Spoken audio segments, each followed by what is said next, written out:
Today on Off the Hinges, relax, pour yourself a drink, and unwind from your week as I answer your questions and share stories about this week's trade. I'm joined by a special guest, and I have my whiskey in hand. I'm so glad you made it. Are you ready? Let's slide into the vault. Welcome back to the vault, Off the Hinges. I have been beyond excited. I know I say this for probably every guest that I have on this series because they're just fantastic colleagues, friend, family. Everyone that I have on here, I know incredibly well, and I respect them. But today's guest, I have known for about 20 years now. And I said this for all the framing videos and the promotional videos, and I meant it with all of my heart. I don't throw the word hero around lightly. And Michelle Peacock is 100% one of the biggest heroes in my life. And I respect her immensely. And she's such a fantastic leader and friend. And man, she's just a sister from another mister. So I think it's awesome to connect with her today. And I'm so honored to host her. And I am so privileged to let you connect to her today and to let you hear her voice on empathy. And I'm going to turn it over to her to do a quick introduction and also maybe just quickly frame this mindset of empathy before we jump into some great questions and stories. And who knows, this is long form as long as we want it to go. I hope you buckle up and are ready for the ride because it's going there. But please, my friend, as I take a sip, introduce yourself, frame this up for everybody. I'm so glad you're here. Over to you. Well, that means a lot to me. I think that veterans in general, we get nervous when people say, "You're my hero," or "Thank you for your service," because we don't necessarily think of it as a service. We think of it as an experience that brought us together with our brothers and sisters from another mother. And so it means a lot to me to have you say that. And to all my friends and you, who I also consider in that close space of being a hero, between you and me, I appreciate you. Oh, thank you. So who am I? I always like to say, I'm a mom, I'm a best friend, I'm a partner, but just a little framing, I am a family nurse practitioner, and I work in primary care, but I also work in health policy now, currently in my career. And when we met, I was a second lieutenant in the Army Nurse Corps, stationed in Landstuhl, Germany, and we were there during Iraq and Afghanistan, and really the start of my career as an officer. And I did enlist beforehand, but then I met you on my journey as an officer and a leader.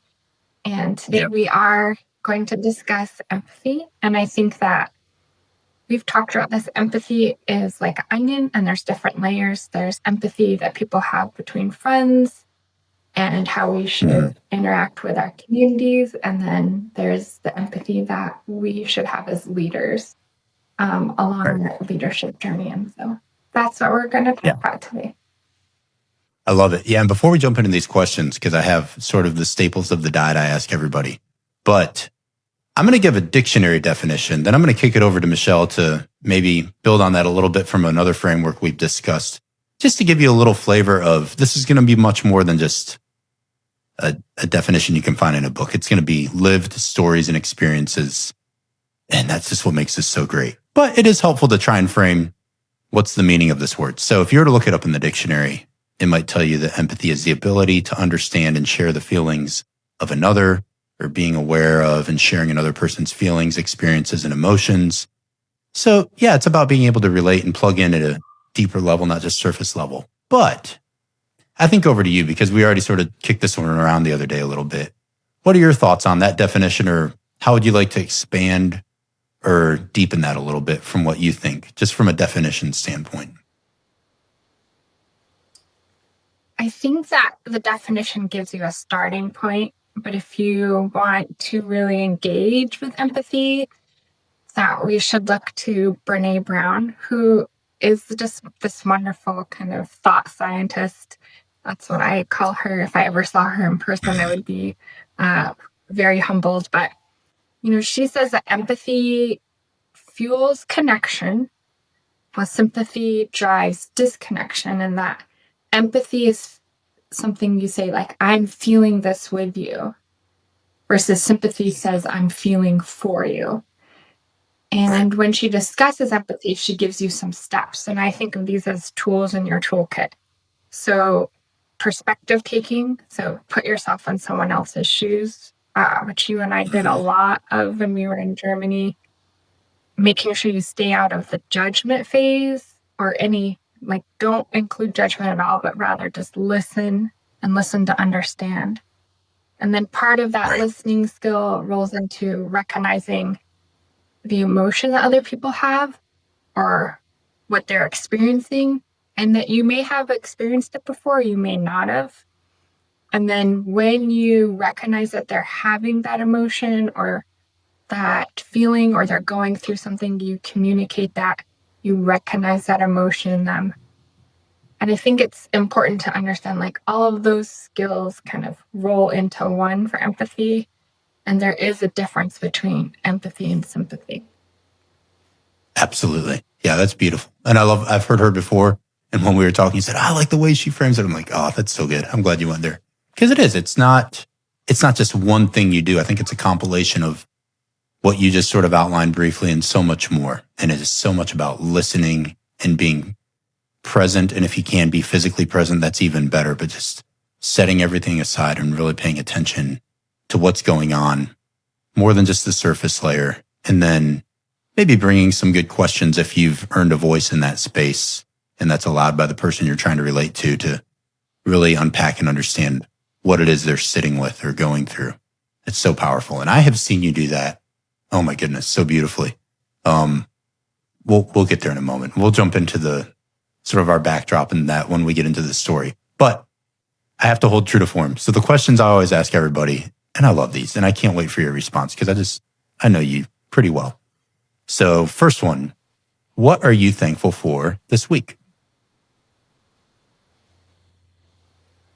This week, actually yesterday, my daughter decided to cut her hair.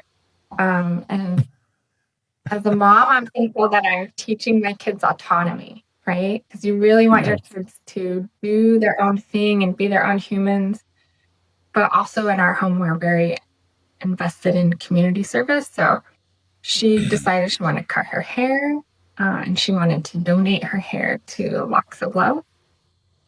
And That's so as cool. a mom, I was like, oh, my beautiful daughter's hair. And I think she was a little worried. And I was like, I'm so proud of you. This is going to be wonderful. Let's do this. That's so cool. So, yeah, I'm proud of her for having autonomy and making decisions for herself, and then taking it a step further and donating, that hair. Nice. How did she do on the haircut? Did it turn out like decent?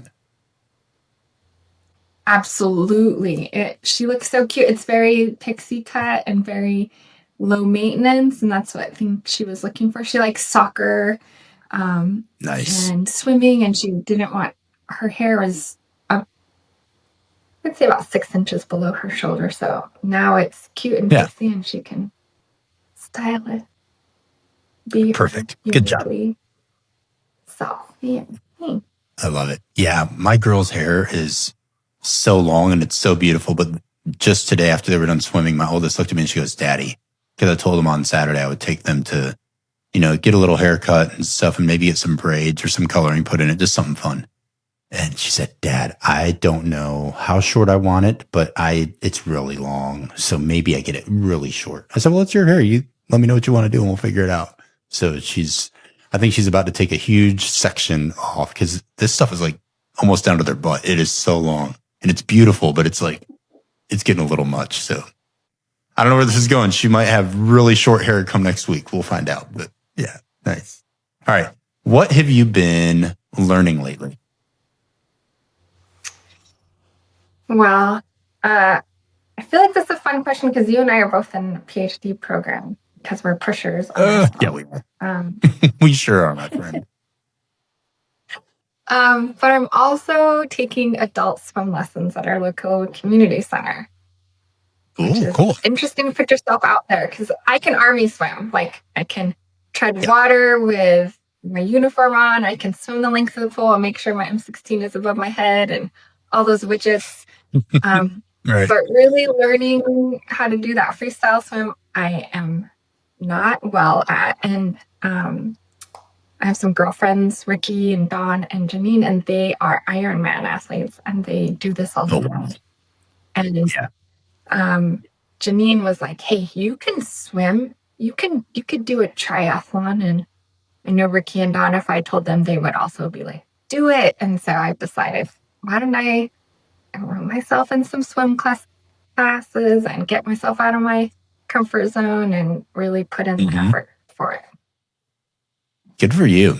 Yeah, the water is such an equalizer. It is, swimming's another beast. You can't muscle through it. It's just one of those things you have to learn the form and the grace, and it's a whole nother, and you're right. It is totally different than a military swimming with kit or gear on. It's, I'm not as graceful as some. I feel like I'm a Sherman tank going to the bottom of the pool, and I can swim pretty well, but my wife humbles me in the water because she's just effortless and such good form. And I'm like, dude, nope, not my thing. I'll just put a pack on my back and go ruck or something. That's fine. Oh my goodness. Well, good for you. Nice. So how long have you been doing this for? How long have you been taking lessons? 4 weeks now. So not very long. We learned some underwater breathing, and we are learning the breaststroke, which is super awkward and very humbling. But I think that's like the joy of it, is that you're there with, 5 other adults, and all of us don't know how to breaststroke, but we're trying. So we're like, let's do this together. Good for you. That's awesome. Good. Nice. Good job swimming. Good for you. So how do you hope to grow and transform as you hopefully can find some time for rest and reflection? I know between being a mama and all the stuff you do and PhD, there's not always a lot of margin, but if you find it, how are you trying to grow recently?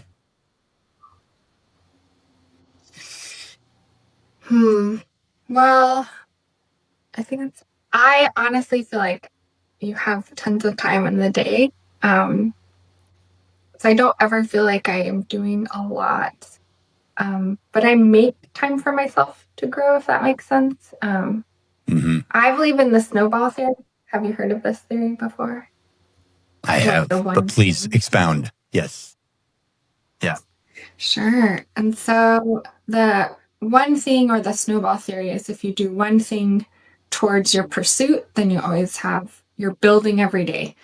And so when I talk to patients, I say, even if you walked for 3 minutes today and you did 3 minutes 5 days a week, you would have 15 minutes, and then multiply that times a year versus 0, right?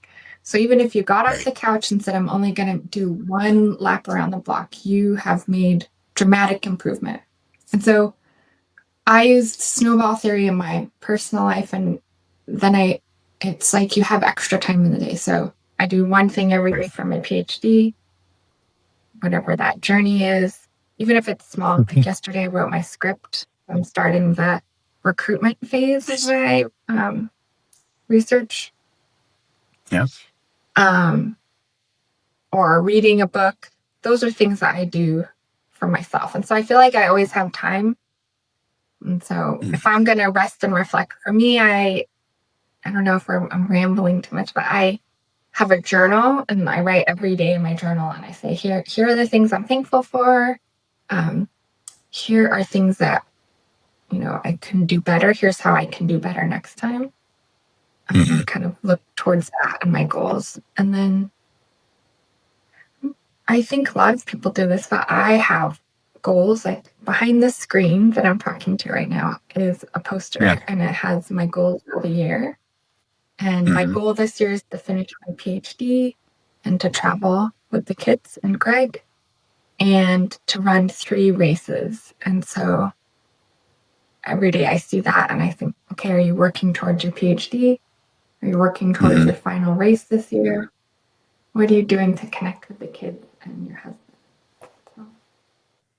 I'm going to make an unsolicited suggestion that I think for your travel goal, you should probably be more specific and say something like travel with the family to Stavanger, Norway. So I'm just going to throw that out there. Over to you and your family to decide. But that one's open. So you should make that like a specific goal. But we can talk about that later. We won't put you on the spot in front of all of our listeners, but that's like we'll have a sidebar conversation on that one later. Nice. Yes, that's very doable. I have enough points now that we can fly for really easy. You know, all you have to do is get yourself here, and then room and board and all of the above in Norway. That's on us. So you do the flight. We'll talk about it later. That's great. I love it. No, and jokes aside, though, I love the goal thing because as a coach, whether it's on personal coaching or even executive coaching or whatever I'm doing with people, it's so important to just. Sometimes people feel like they get stuck or they're in a rut or they don't know what to do. It's like, well, you can do simple things well, and it can be small things, but those small things aren't insignificant. Sometimes those small things are the most significant things. And I think one question that I usually fall back on with people, even when they feel like, oh, I don't have this huge to-do list. And so, or maybe they feel overwhelmed if it's a to-do list, like, oh, I have tasks to do, but I'm always working, so I feel inundated with tasks. I'm like, break your mind away from that for a second and maybe just ask yourself, like, what is the smallest thing you could do today that would have the largest impact on your emotional well-being? And it doesn't have to be a task towards a job or anything huge, but just like a small thing you can physically do and engage in with all of your heart. And if it helps shore up some things on the inside of you and make you feel more well-balanced, that's a good thing to pursue. So like goals can be overwhelming, but then when you think of it that way, like, yeah, what's the smallest thing with the biggest impact? So I love that you have goals, that you're driven. And once you start moving and getting moving, I feel like that snowball effect is so true even for me. Once I get started, sometimes that's the biggest hurdle. And then it just sort of goes on a glide path and it's a lot easier from there. So it's sort of a mental game, but you've always been pretty strong in that realm. So that makes sense for me. All right. This one, oh my goodness, you can take this wherever you want to. And I really hope you just unpack this however you desire to paint this canvas. You got a blank canvas in whatever colors you want. But what is your story?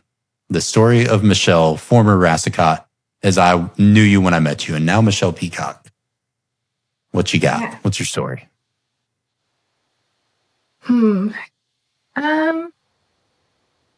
I think my story is one that many of us have. I always say, like, what's the bottom line up front? I would say, I'm a woman who's committed to serving others and pushes herself and makes sure that she takes care of her family and helps her community. But if we're going to talk about the long story, I think it's kind of a journey. Mm-hmm. And so I grew up in a small village. We had one two-way stop, then it grew to a four-way stop. I was like, with biological mom who was really struggling in many ways. And now that I'm older, I understand some of the struggles that she may have been having, right, as a mom. But she struggled, and it was hard to grow up in that space. And I think that the reason I did well in growing up in that environment was because I had teachers along the way who believed in me and pushed me. And they were very much like, hey, here's how we do community service.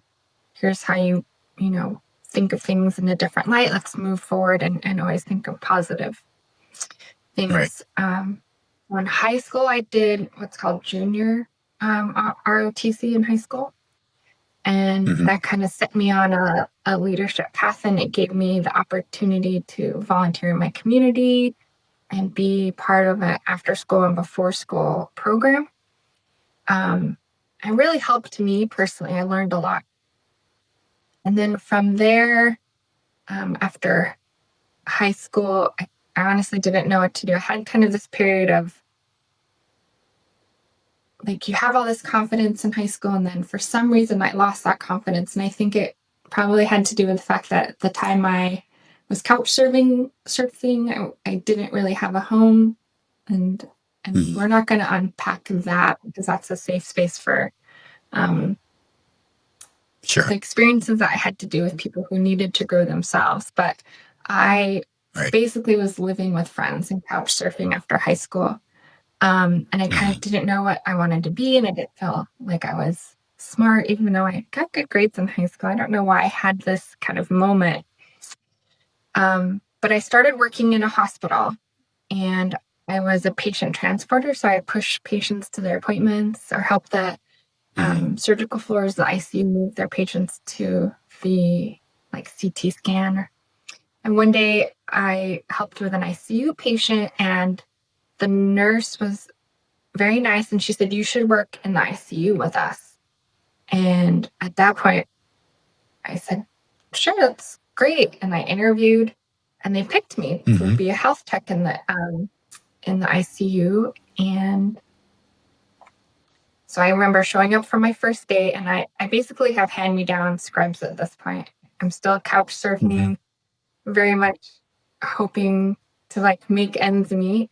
And very unsure of myself. And I met a nurse named Michael, and she put down her clipboard and she said, "You're going to follow me today, and I'm going to teach you what you need to know." And we were so busy in the ICU. And I just remember being so exhausted when I came home. I knew this is it. I want to be a nurse.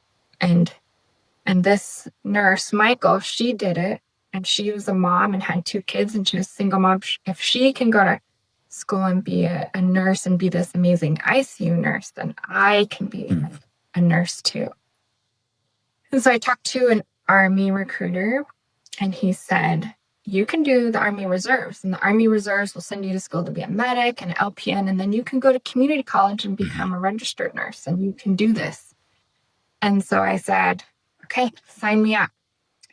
And I went to basic training, joined the Army. And I just want to pause here and say, for me, the Army was life-changing. Because you go to basic training, and it's hard. It's physically exhausting and it's mentally exhausting. But if you do the right thing, the Army gives you rewards, right? If you show up, if you do the things that you're required to do, if you pass your tests, you get rewarded. And that reward, the physical and mental hardness coupled with rewards, was exactly what I thrive on. So in basic training, I was soldier leader of the cycle.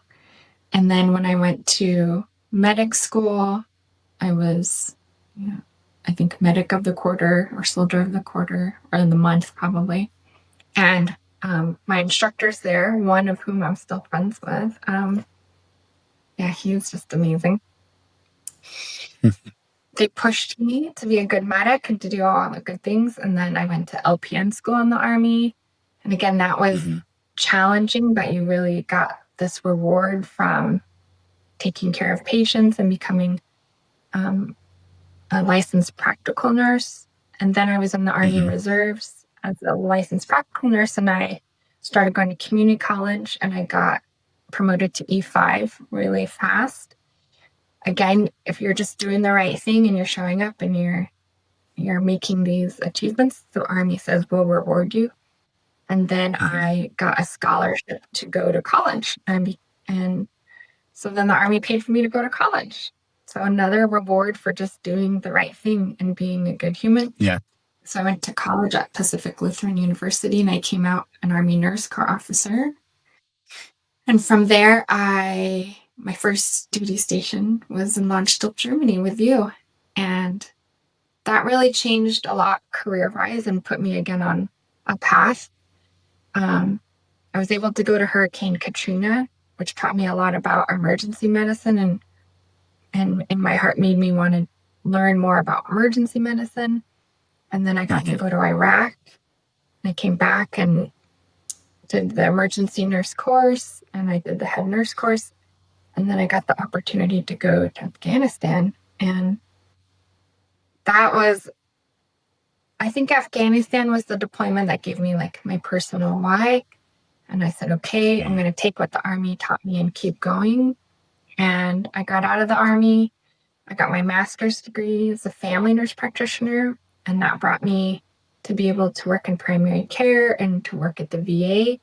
And then the more I worked in primary care and then outside worked on health policy, I just wanted to continue doing policy work that would serve my community or service members or veterans, and then continue in my leadership journey to help like the community that you have when you're in healthcare. And that brought me to, deciding, let me go back and get my PhD. So I did that, and here I am today. Oh, well, thank you for that. And oh my goodness. So before we get into more questions, there's two things that I've never actually told you before. And I was thinking of this earlier. I was like, I'm totally going to tell her this because it doesn't put you on the spot. It's nothing but to honor you, but it's sort of funny.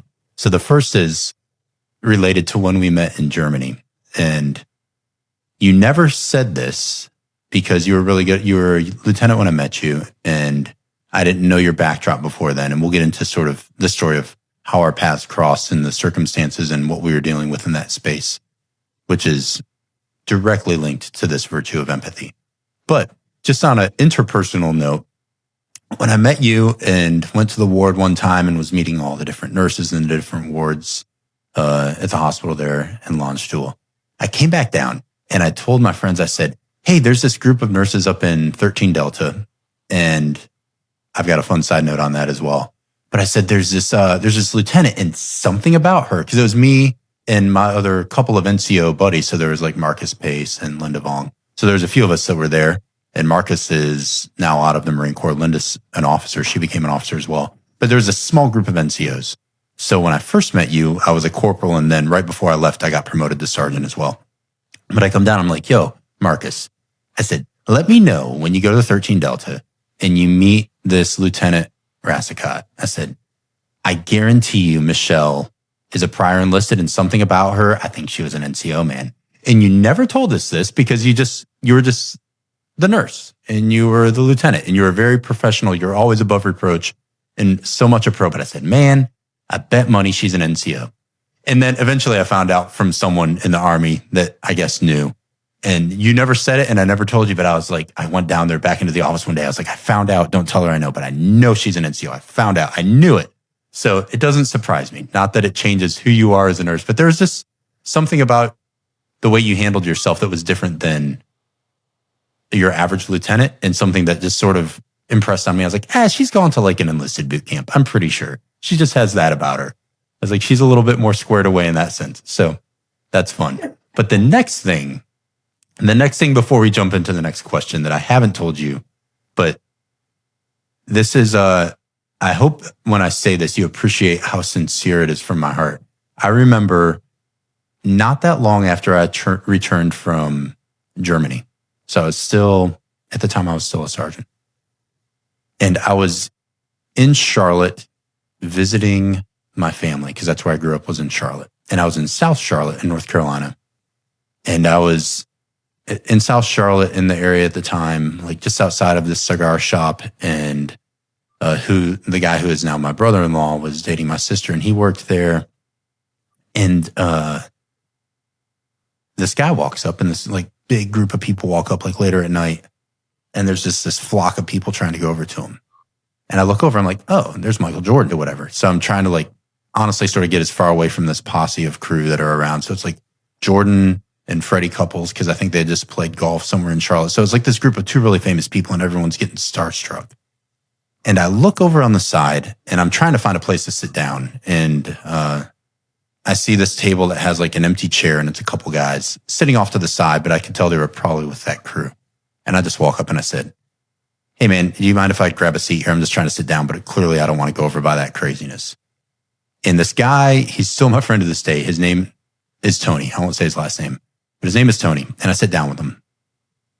And he said, yeah, man, that's fine. Sit here. He's like, what, you don't want to go over and say hey to MJ or Freddie? And I said, no, man. I said, especially the place I just came from and some of the people I met, I don't really get starstruck by celebrities that like sort of go for fame or fortune. I said, good on them.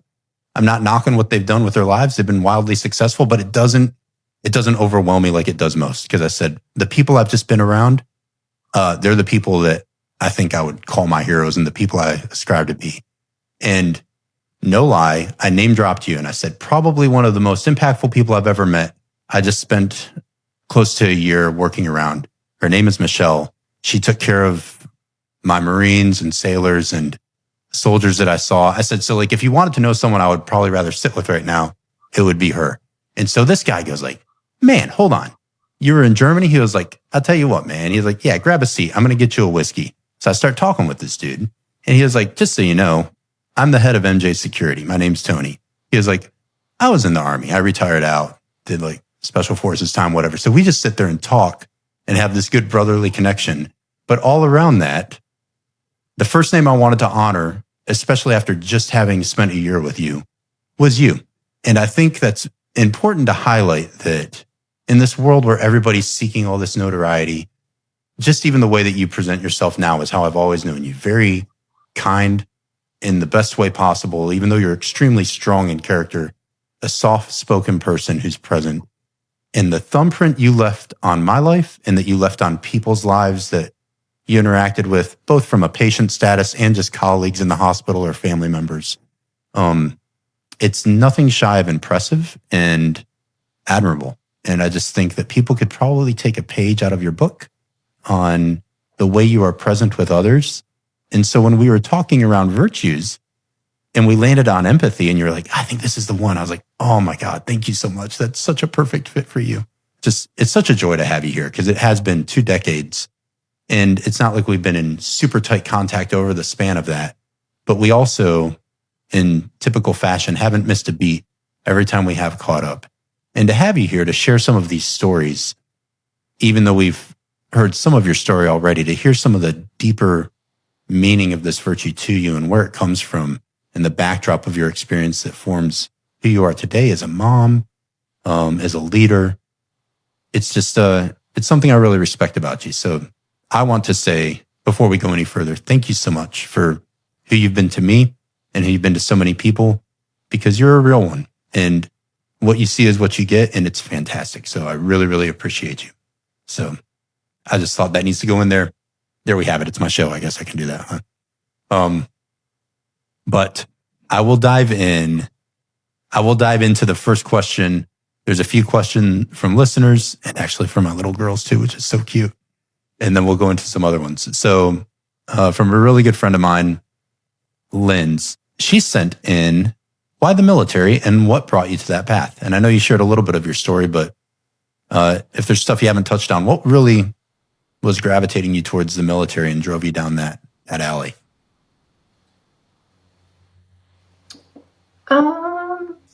Okay. So why the military? I think we talked about it. But it kind of came.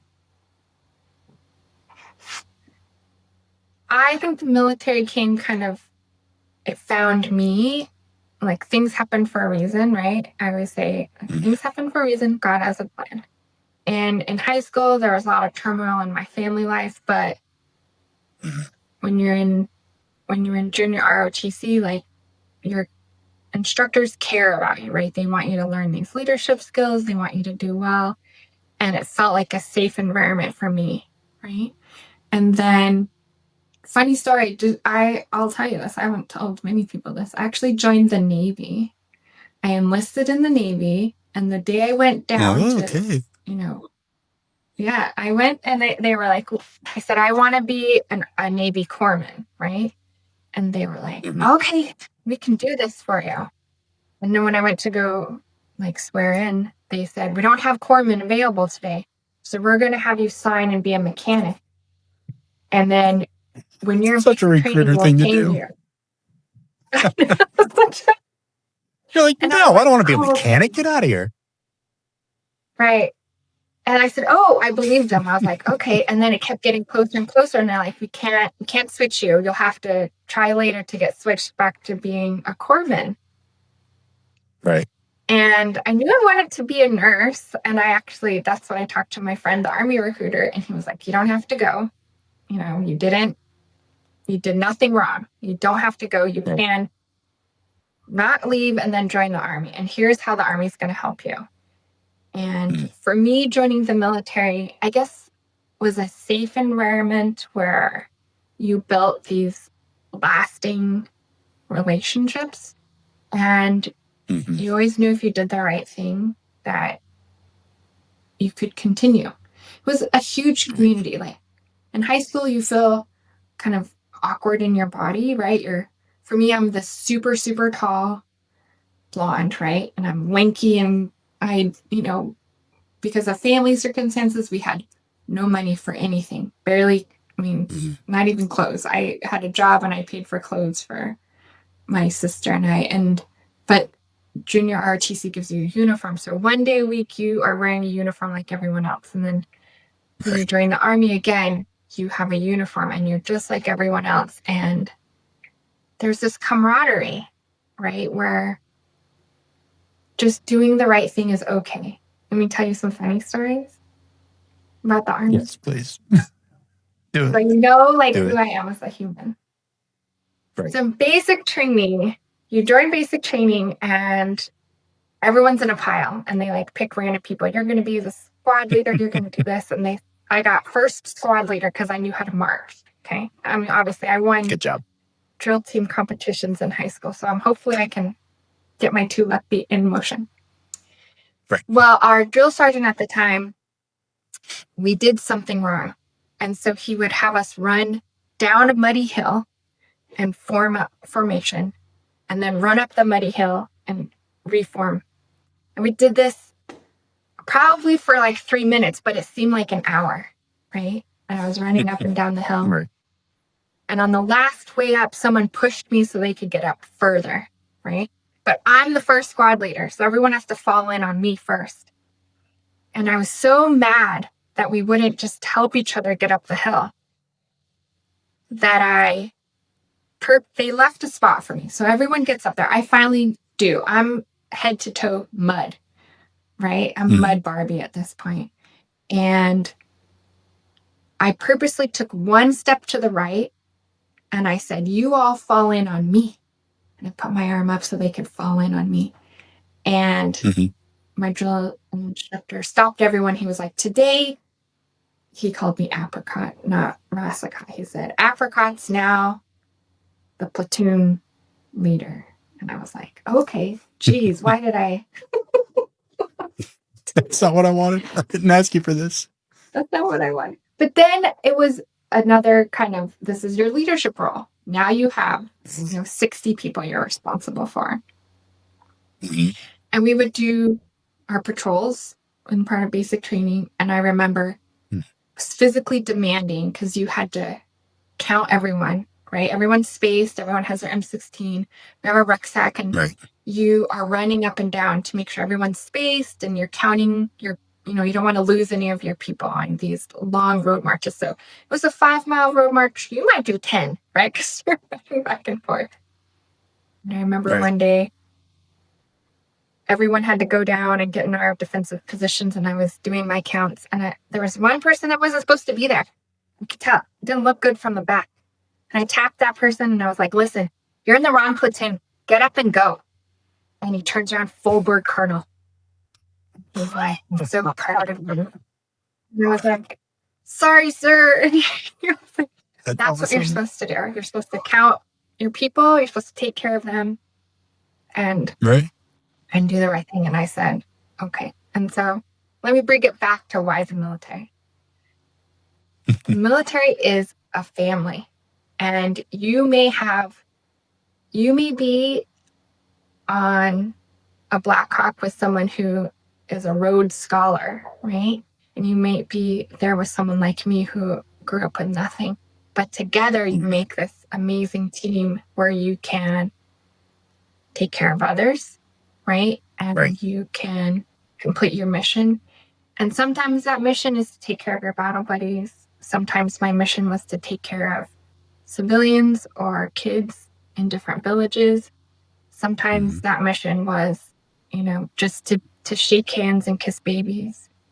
But we did it together. And I think that's why I'm always going to serve service members and veterans, because that community is a safe community. And that's why. And I wouldn't be where I am today without the military. I wouldn't have friends like you. And I wouldn't have, I even say that I wouldn't have known to fall in love with my husband, right? If I hadn't had these experiences. And then you meet your spouse and you're like, this person gets me as a human, and he understands my lived experience. He's never been in the military, but he loves me. And because I have been in the military and I have, these brothers and sisters, I know that he's the right fit for this military family. Yeah. I love that. That makes perfect sense. And good job telling the colonel to get out of there. You should have. That's exactly what you should have done. Fantastic. Okay, so this is so precious. I love these next few questions. So this first one is from my 8, soon to be 9-year-old. And when I told you this already, but when they heard that I was going to be hosting you, and then I gave them a chance, which I always do, but I explained to them a little bit more in detail who you were and why this was like a really important episode to me. And when I told them about you, their eyes just got so big with excitement, and they were like, "Oh, Dad, can I tell you the question first?" "Oh no, I want to ask my question first." So I was like, "Well, I'll ask Aria and you don't hear it, and then I'll ask you so you don't feed off of each other and you just ask a question that's honest to you." So this is from Aria, my oldest. Yeah. And she said, "I want to ask her, what was the biggest wound you ever treated? And have you saved someone's life?" So there you go, from Aria to you. So there's so many wounds. When I initially read her question, there's one patient in Germany who I think of a lot. He had, I don't know if we saw the same patient. He had this shrapnel wound here. And it was because it had so much shrapnel, there was so much swelling, they did an open fasciotomy. And I believe it was every 4 to 6 hours we had to undo all the wounds, cleanse them really well, and then redo the wound. And I know exactly who you're talking about. Yes. Yeah. And such just a fun soul. We had limited resources, right? So you do give some pain medicine, and then I always engage in conversation. I don't know, I think you remember this, but what I would used to do before I did my dressing change, I used to knock on the door and I would say, "Did someone order a nurse?" Would come in along with supplies, make them laugh. Yep. And then I would set up my field and I would do the wound. And that was the first time I really had such a huge wound to take care of. Shout out to all the wound care nurses. You guys are amazing. So that was a large, I would say the most difficult wound for Germany for me. It was just very detail oriented. Yeah. And I think in Iraq and Afghanistan, there was a lot of different wounds, and that's a different type of trauma, and there's different type of injuries because you have armor on. So it was usually limb injuries that we had. A lot of artery wounds, a lot of blast injuries, a lot of gunshot wounds. Right. And so those were hard. It was a different kind of hard. Yeah. And I would say, have I saved anyone's life? I would say that as a team, me and the team that I was fortunate to work on, whether it be in Germany or Iraq or Afghanistan or Katrina, we did get to save lives. And I'm just lucky every day that I got to deploy with such great humans. Yeah. That's a great answer. There you go, Aria. You'll hear this soon, but there's your answer. Okay, now from the next maniac of mine, Alessia, the 6-year-old, the one who is such beautiful Norwegian. Oh, she's such a rock star. And she was the one that did our framing episode. So if you haven't heard it, just go back to the channel and listen to the Power of Framing episode that I dropped this past Monday with my daughter, Alessia. And she gives a story both in Norwegian and then in English. So she translates it for you because she's nice and she's smart. but it's about her with a little boy, and it's just really cute. It's about empathy and her seeing people and stepping in. And it was a story she wanted to share, and I didn't rehearse it with her at all. She just shared it from her heart, and it was really beautifully done. And it was perfect dialect, and then she translated it so beautifully, and she's so adorable. So just go watch it. It's worth it. It's so cute. But from that little maniac, this is her question. She said, have you seen things in somebody's body from fighting in a war? And were you able to help them get it out and get better? So from Alessia to you. Yes. Can I just say yes? No. Yeah. You can, of course, you can say whatever you want. Yeah. War is interesting because there's lots of different types of wounds that patients can. I don't think they're catching them. They don't want to get a wound. But right. People get injured in war. And I would say that my job in Iraq and Afghanistan was to stabilize patients and to help them so that they could get to surgery, where the surgeons could do the surgery where it would remove objects from their bodies. And so, yes, as part of the team, did I help that? And I just want to say the Army makes amazing surgeons and physicians who do a lot of good work. And we have a lot of CRNAs and nurse anesthetists and trauma nurses and amazing medics, and all work together as a team to make sure that they save service members' lives by removing whatever it is that is hurting them. Awesome. Thanks. There you go, Alessia. There's your response. Thanks for doing that. It was so cute because when I framed it up, I told them it's just like anyone else. I mean, they're people. And I said, hey, this is who I'm going to have on. And she did some amazing things. And they were just so excited. So I thought it was really precious. They wanted to ask you a question. All right. So this is from Laura, from my wife. And she said, in your line of work and with all you've seen and done, how do you keep from developing compassion fatigue or empathy fatigue? Is that something you've struggled with? And if so, how do you view that or manage that? So compassion fatigue and burnout kind of go side by side. And I would say that I have two roles now, and I've come a long way in my journey now, but let me explain. So as a nurse practitioner, what I do now, I am allowed to work in clinic 1 day a week. It's usually every other Friday.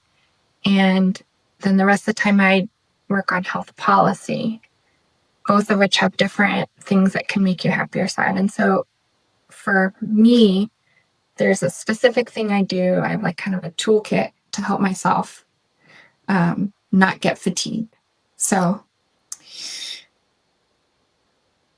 and if I was going to give, Laura, if I'm going to give myself a grade, I'd give myself an 85%. Because sometimes by the way, I'm my worst judge and I'm my hardest pusher, but I'm not perfect with this. But there's kind of like a toolkit, and here's my toolkit. First thing is, before I get up in the morning, I just say, hey, Michelle, you're going to have a good day. And I just, whatever the day is going to be, if it's a clinic day, I say, Michelle, you are going to be on time. You're going to serve your patients and their families. You're going to make a difference. You're going to listen to them. You're going to have compassion. Don't forget to be flexible. If extra patients need to come in and be seen, rather than come see you, then go to the ER. So be flexible. Remember, Michelle, to thank your team, and you're going to have a great day. And then if I'm working in the policy space, I think to myself, Michelle, be flexible, be dynamic, look at whatever that policy piece is from everyone's perspective, get buy-in, find where they can get to yes, and then move forward and make sure that you're advocating for veterans and service members. So I kind of have this inner dialogue. Like this morning I got up and said, Michelle, don't be intimidated. Joshua is your friend. You guys have sent text messages and talked to each other for a long time. And this will be okay. And so you just frame yourself. The other thing I do is I work out every single day. And I think that it would be disingenuous of me to ask patients to be invested in their own healthcare if I wasn't invested in my health. So every day I work out for me. And either that's running or lifting weights. Sometimes that's just stretching. I have days I don't do quote unquote an exercise, but we walk as a family or take a hike as a family. So I exercise every day, and then every day I meditate, and that's kind of my prayer. And I just say what I'm thankful for, and then I offer prayer up to people who need it, and things that need it, and experiences that need it. And that's how I manage. And then in my toolkit, I say, hey, you have a goal, right? So in a couple weeks, taking the kids to the Shenandoah National Park, that's going to be a cool gift to the family and to myself. Awesome. Yeah, Greg and I are going to go on date night. We love food. We're foodies. And then I have a hike coming up with a girlfriend. So I keep those in my toolkit and say, you might be tired today. Continue on your 1%. And then you have these goals. You'll have these kind of gifts to yourself. But to what Laura said, again, I'm at 85%. And there have been times when I didn't do well of like keeping myself in that good leadership space. And it can be hard. And this is where I want everyone to remember. So there was a situation once where I was in a leadership position. I was in a temporary position as an associate chief of staff, and it was hard. There was a lot of moving pieces, a lot of people experiencing burnout. And there was leadership change, and I was really struggling because I have a different experience as a leader, and then a new leader was put in my leadership change who was novice in their journey, and there wasn't a clear directive, like, hey, here's the mission, let's go forward for this mission. And I find that when everyone's not invested in the mission, you feel kind of without a lifeguard or like a life vest, or like we're not on the same page. And so I did get burnt out because I felt like I needed to protect this group of clinicians and nurses and staff from leadership that may not have been in the right space. So I was really working hard for them and still meeting the mission and making sure that we were taking care of people and our patients. But I couldn't reconcile the other part of that leadership, and I was struggling, and I didn't know what to do, and I kind of floundered. And then finally I hit pause and I said, you don't have to do this by yourself, Michelle, right? You can have empathy. You can understand that this leader is novice in her journey. They haven't experienced this before. They need to learn. You have been here before. And so what you can do is pause and phone a friend. And so I paused and I reached out to a senior leader and I said, I'm struggling right now. Can I have 30 minutes? And that leader said, not a problem. Do you want it today or do you want to make an appointment? And I said, I want to make an appointment, to be honest with you. I wanted to get my emotions right and make sure that I wasn't reacting in a way that is not in tune with like pausing and looking at the whole situation. Right. And that senior leader said, we're going to dial back in and I'm going to mentor you. And I'm going to walk you through this situation and we're going to walk forward. And it was one of those things where I kind of remembered, oh, I am smart. Clinical operations make me happy. Seeing patients make me happy. Serving others makes me happy, right? Dating my husband makes me happy. Taking these kids on experiences and hearing them laugh and giggle and do the things that only kids do as they're growing into their own space, those things make me happy. And how do I navigate this situation and move forward? And so while I have all these skills in my toolkit, I am definitely very human. I definitely have challenges and pebbles. And when I needed to, I almost forgot that I can reach out to a friend, but I did. And I would hope that other people do too. Because when you ask your friend for help, they will help because they know you. They have empathy and they can listen to you. They might not have experienced it, but they can listen, right? They can understand where you're coming from. They can validate your feelings, and then they can gently encourage you to go in a different path. And I think that's what you do as a coach and a mentor. You say, I'm going to listen, right? You are an amazing listener. But I think what takes it a step further on who you are is you give those nudges and say, and now here's the work. I am listening. Right. I am caring. I think of this. I understand your situation, and I'm going to push you. And I think people are drawn to you for that. And I think that's why we mesh, because there's no, like you said, I want to do this journey. And I told you, it's a journey. It's difficult. But if you're going to do it 100%, you got to do it. So all that to say, I'm not perfect, Laura, and I make mistakes. And when I have mistakes or I'm feeling low, I phone a friend. That's awesome. Yeah, I think I've told you what Laura does. Maybe I haven't, but I mean, that came from her. She's a physical therapist, so a DPT, and she's not working that here. She probably will soon because she has to pass like at a B2 language proficiency in Norwegian, and she's been crushing it.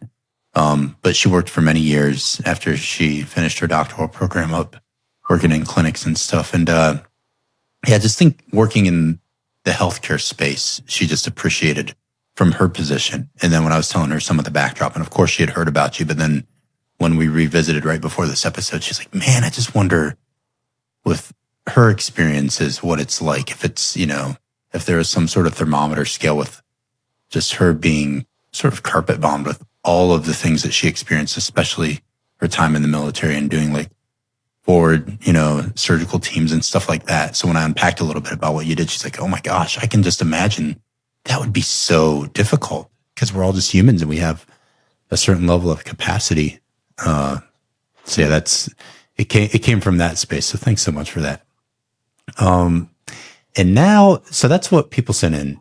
This is a special episode to me though, because we do have such a rich backdrop around a very instrumental time frame that I don't know, even if some people honestly in the military and maybe not even some Marines, like I think they would appreciate it if they were in that time, or they read if they came in later or in different time frame or era. But I don't know if people really take pause and appreciate, I guess I'll just use the word that comes to mind first, like the gravity of the space that you and I occupied in a certain timestamp at Landstuhl Regional Medical Center in Germany. And so like, I'm no more dipping our toes in. Like I'm just diving in head first because I know the depth of these waters. I'm not going to smash my head on a rock, but it gets pretty deep. And I will say that like for the listeners, this might take a little bit of space and some time. This is a sacred space for me with Michelle. It has a lot of laughter and a lot of joy, and it has a lot of sorrow and like some depth. And that's what really drew me to her as a human being and as a leader and as a friend. That's why we've stayed so well connected. And that's why I have so much respect for her and why I truly can say like, yeah, absolutely. This is a hero of mine that I'm happy to say that to my wife and daughters and like honor her name because of what I saw her do, who I know her to be, specifically in the space that we were in. And so as I ask these questions of you and you give responses, I'll also probably insert some of my own perspective that maybe you've heard before, maybe it's been a while and you've forgotten, but also just to sort of frame for people and to help bring this to life in hopefully a helpful way. So people can appreciate like the heart that's speaking you to today from Michelle and the empathy that was forged through a lot of really tough stuff that not a lot of people should or could even go through. And yet she comes out the other side of it very strong, very compassionate, very empathetic, and just a fantastic leader and mother and wife. But it was forged through some really difficult times. I would say even early on in you being a nurse as a lieutenant, and then much more following our time together with your follow-on deployments and experiences. So this first one I have for you is just try to paint a picture, if you could, for our listeners of what was different about Landstuhl in that 2005 to 2006 timeframe. Maybe that most listeners, or maybe even some military members, unless they were there, might not actually know or appreciate. Can you give them a little flavor of what that was like? I'll try. How's that? That's the best you can do. I love it. Yeah. Landstuhl it's basically a hospital that has these wards, and they're kind of set up. At the time it was an older hospital, and it had like a V formation. And I got to be on 13 Delta. We thought we were the coolest in 13 Delta. Yeah, we're pretty cool. I would agree with you on that one. We were a med-surg floor, and our mission was to take service members who came from either OIF or OEF, Iraq or Afghanistan, and we would get them ready for kind of the surgery. If they needed surgery, we would do wounds, any type of treatment that they're needed, and basically within 24 to 48 hours, we would package them up again to fly them back to the United States, if possible. And sometimes they stayed for longer recoveries. They couldn't fly. Sometimes we had their families come to us. It was a lot of intensity, and you meet people for a short period of time who are going to start a very long journey, and you're trying to help them. Also during that time, initial Fallujah happened in 2004, and then in 2005. And that was when we were there. And let me just paint you the picture. My friends and I were brand new lieutenants, right? We came to Germany. We're excited. We asked, we requested, we hoped that we would get stationed in Germany. And then we're here. And when Fallujah happened, it was a whole different experience. We opened up ghost, basically, wards that had no staffing and no manning, but had beds. And every single nurse, junior and senior, and every enlisted personnel, even people who were not medical, came to Landstuhl and said, we're here. And rolled up their sleeves and did the basics of all medical care. Right. And it's overwhelming because, at that point, you're working hard. You're all that practice that you had in school is now here in front and center, and you're making sure that you're keeping all these souls alive. And right next to you is a full word colonel who you've never met, but you know who this individual is. And she is like, okay, Lieutenant, where do you want me today? What patients do I have? Who are mine? And so you're in this new dynamic where the senior leader is asking you what to do today.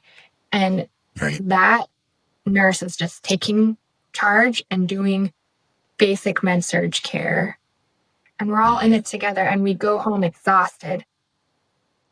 But we sleep good, and we come back the next day early, ready, on time, right?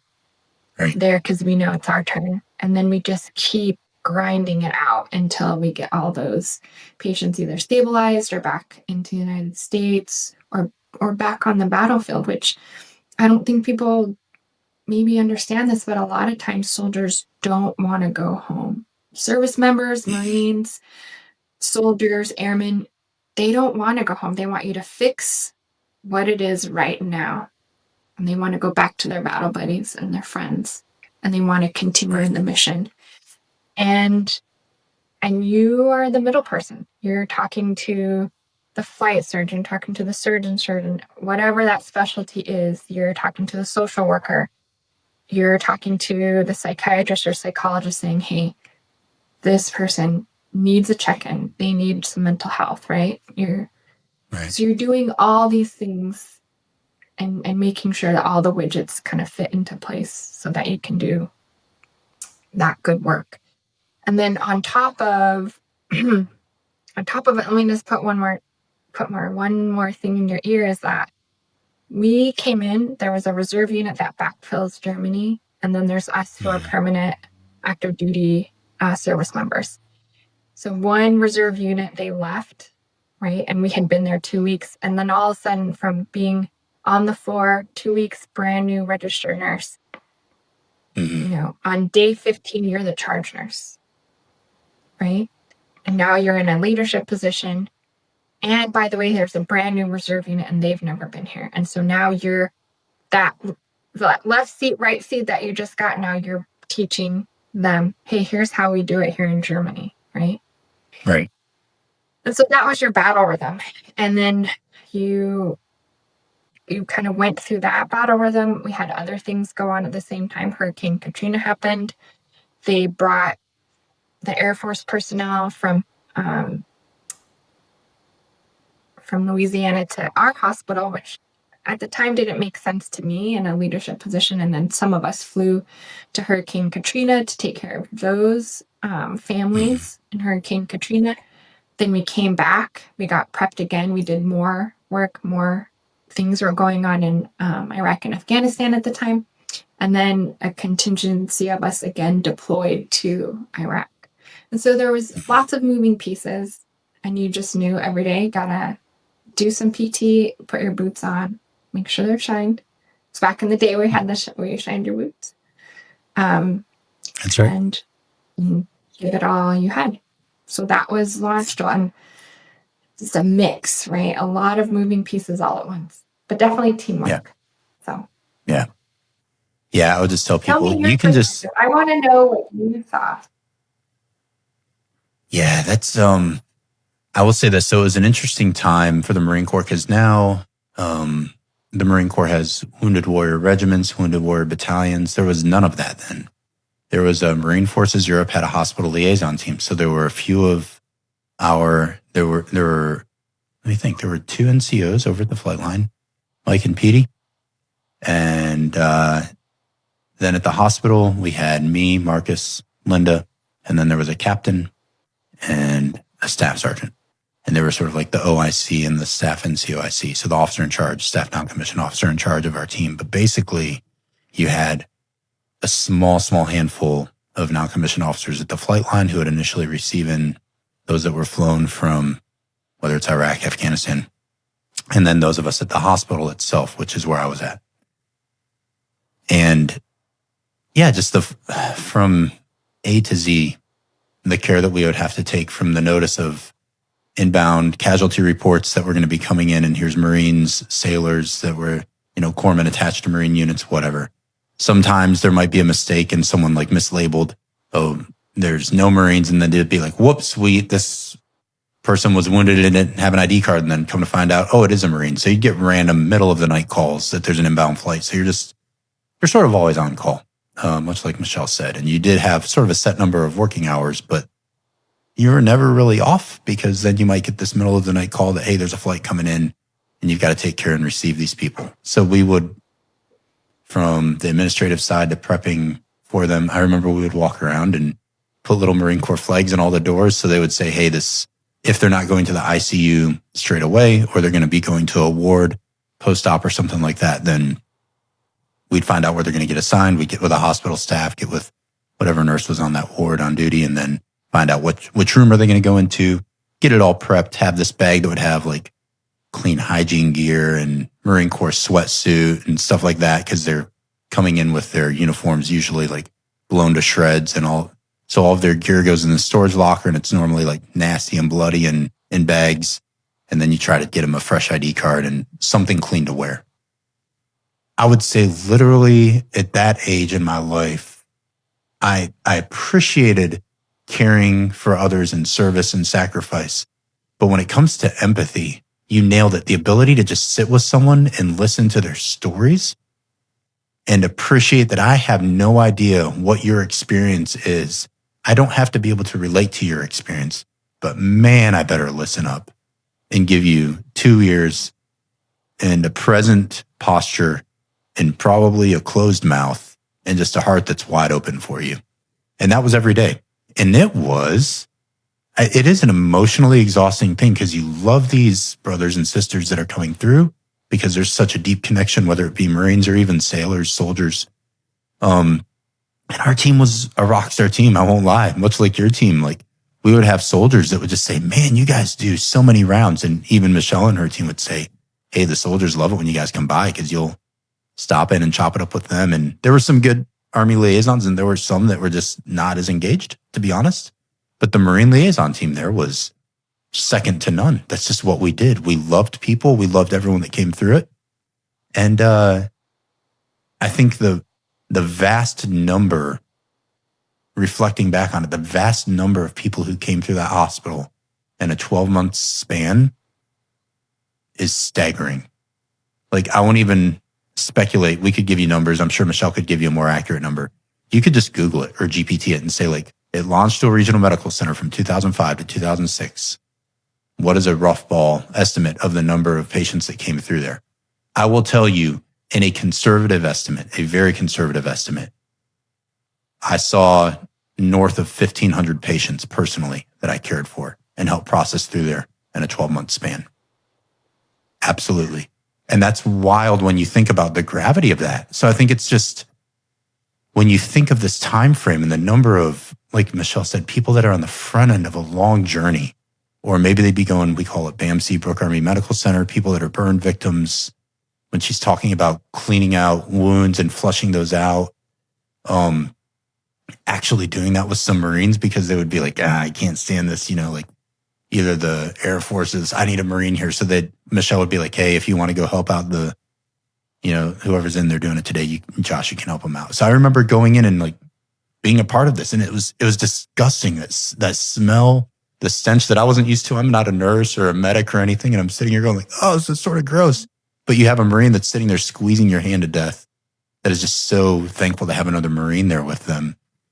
And I'll tell you what, I think it was good for the soul, even though it was difficult. It gave me such an appreciation for humanity and for people in such a helpless state that wanted to be anywhere but where they were.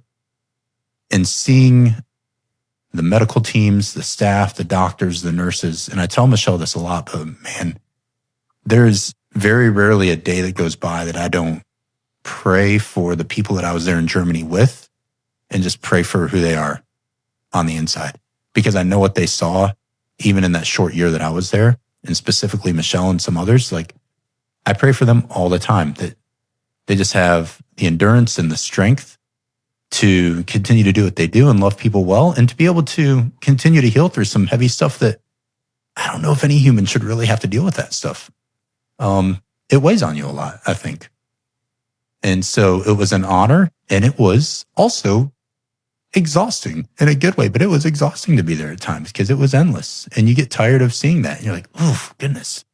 So it was, I think the simplest way to say it was extremely overwhelming of an experience, to be honest, but in the best of ways, because it was needed and nobody else could do it. So you showed up, you were on time, like you said, and you were happy to serve, but it was a very overwhelming experience for a young NCO, a young man that had been to combat. I had already been to OIF-1 in the invasion in Iraq, but to see it from that end of the spectrum, on the receiving end of constantly every day seeing wounded people, that takes an emotional toll that I think not even combat can replicate, to be honest, because it's all day, every day in your face. And it's just a different emotional drain and toll that I don't know if people really appreciate. I'd say what like you and your colleagues did for people.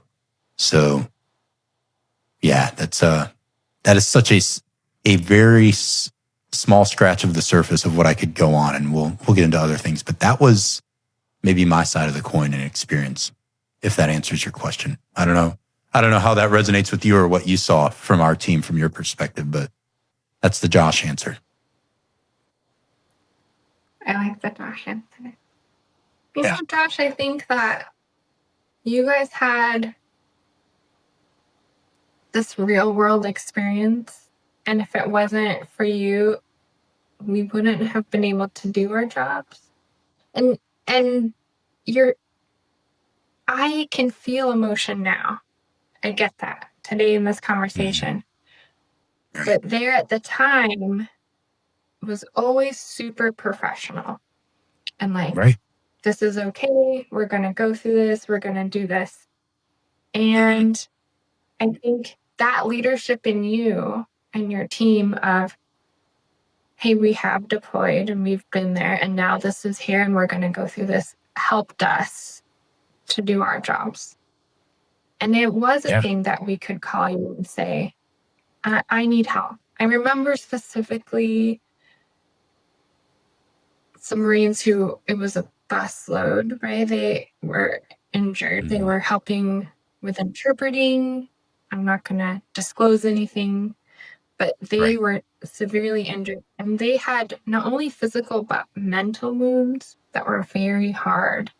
And we called you and just said, like, I think Bo or I called you and said, we need help. We need you. And you put on that yellow cape and you're like, I'm here. I would have never known until you disclosed it today that it was hard for you. Because for me, it was hard. And until you stepped in the room, it would have been harder for me because I don't enjoy injuring people to heal them. And basically, when you're doing burn care, you're injuring them to heal them. But if it wasn't that you did come in and smile and be you and engage, we wouldn't have been able to heal then. Yeah. Man, that's thank you for that. That is, I'm like right there in my mind, and it's such an honor, and it was heavy. And I think the cool thing is, and the blessing is, you get strength. For me, it's no shock to people. I believe in God. That's my faith. And I really believe that when you're aligned to your purpose, and not that people have to share the same faith basis, but if you're really doing what you are called to be doing in the moment, and you are really serving and sacrificing yourself wholly for other people, there is, I would say, a strength that is other than human that you are given and gifted to be strong for people when you don't even know you can tap into that. And I would say also, it's just, you can't do it alone. So we drew so much strength from you all, and from you specifically. Your integrity and your professionalism was always above reproach. Like I said, you wouldn't even tell us that you were a prior NCO, even though we figured it out because we weren't chumps. But like, you're just always the very professional, fun. You would put on comedy skits for people, like the people in the ward. So like you had a fun side to you, but you were a very dialed in pro. And I think we fed on that from each other, even though in the midst of maybe not being able to see it. Yeah, we felt it heavy. I know Marcus and I, because we lived like right on top of each other in these flats down in Landstuhl in the town. And Linda and I too, we would have some talks where we realized it wasn't healthy to guard our emotions completely. We had to be pros and be strong when we stepped into the ring, I guess. But sometimes we would go back and be like, whoa, man, like today was one of those days, wasn't it? So I think I appreciate that maybe you couldn't sense it, but just know that like we, as a team, we felt it heavy because it's people and we love them. We love Marines and all the people we were caring for. And it was an honor to be able to throw on that yellow garb and, clean up and help with what we needed to. But also that was in a healthy way, it left such an impression on who we were. And honestly, it left me in awe to step back and watch what you would do, or even the times I would be up in the ICU maybe and helping on that floor. And we'll get into that in a little bit maybe, but just to sit back and watch the professional healthcare truly that was provided, and more than just the physical skills of being a doctor or a nurse or a surgeon, but to watch the soul care.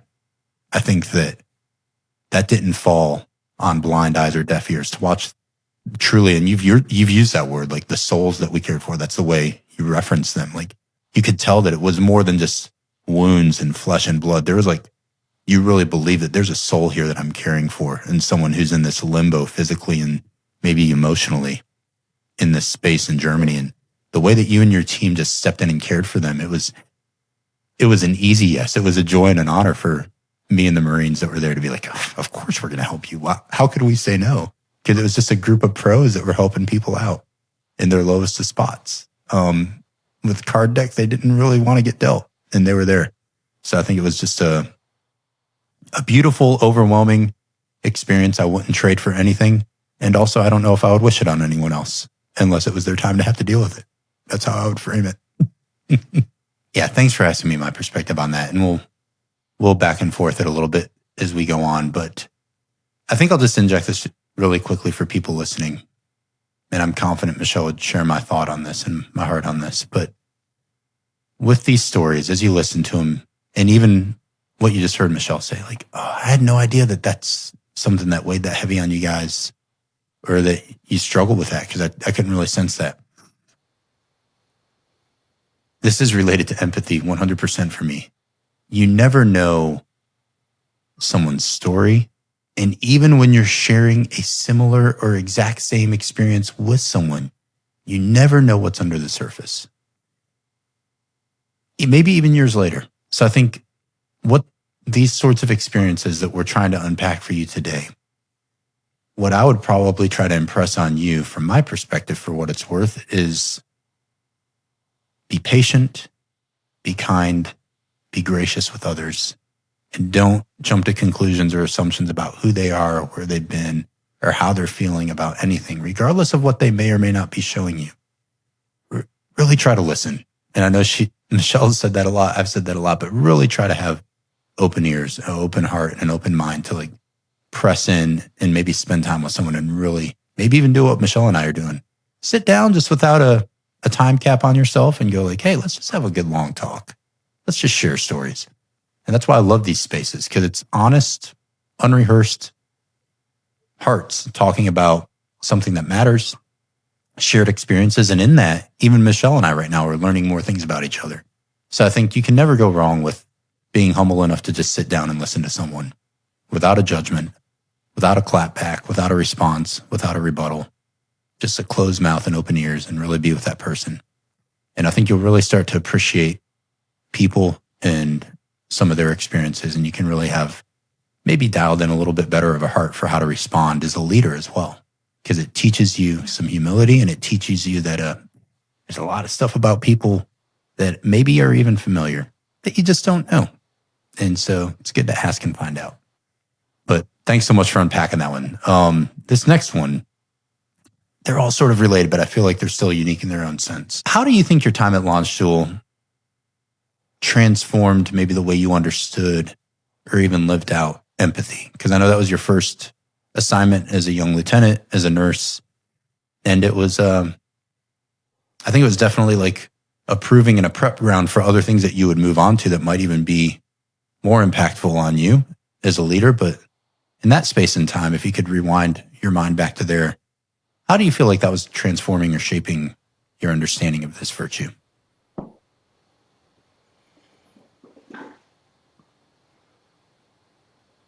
Well, first, let me say thank you for the question. And I want you to know that what you have said today is, listen to others. But I also think what you're saying is seek to understand, right? Listen and seek to understand. That we may have a shared experience, but really you want to know what the other person is experiencing.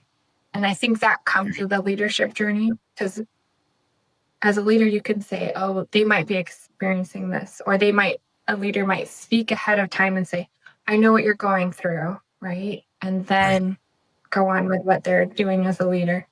But true leadership is when you pause and you ask and you listen, and then you seek to understand.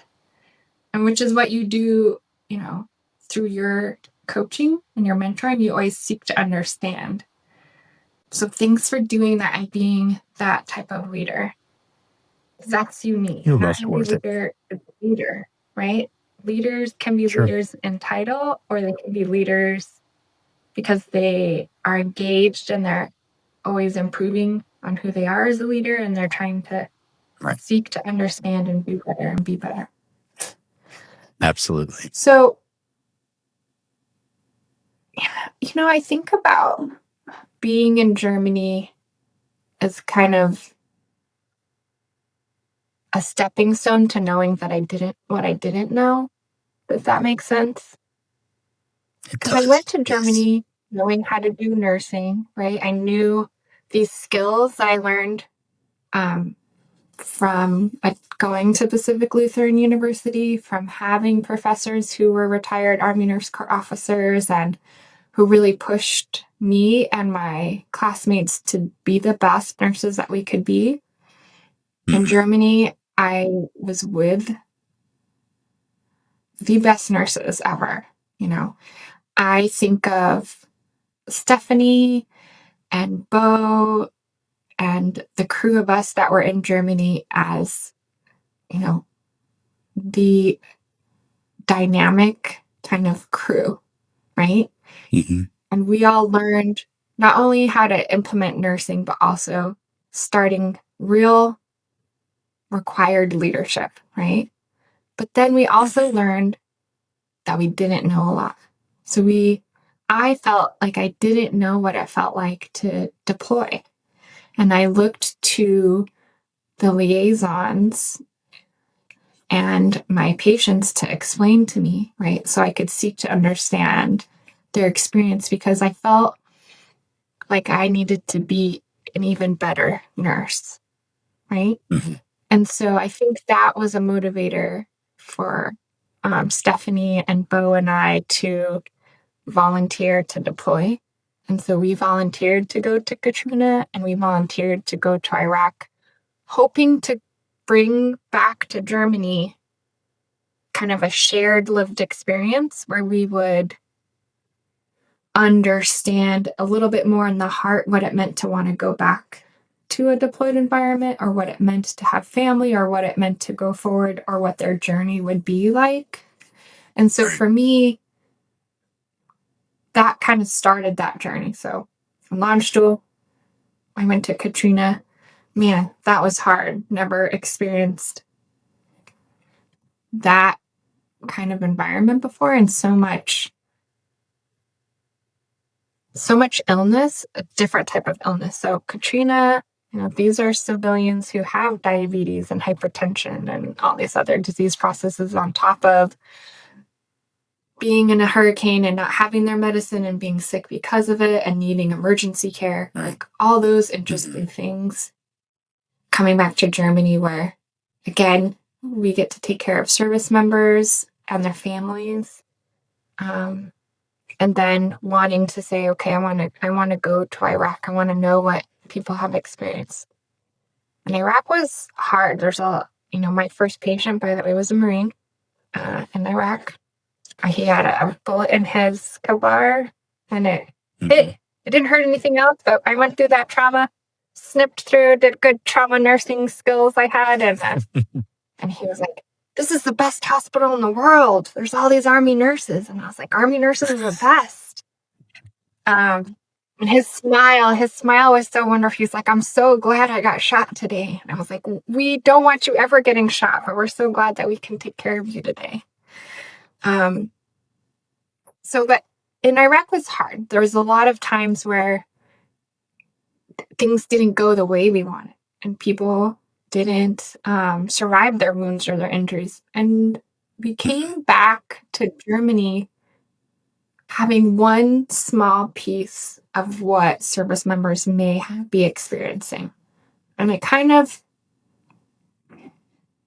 I like to think that it made me seek to understand even more. Like, tell me more.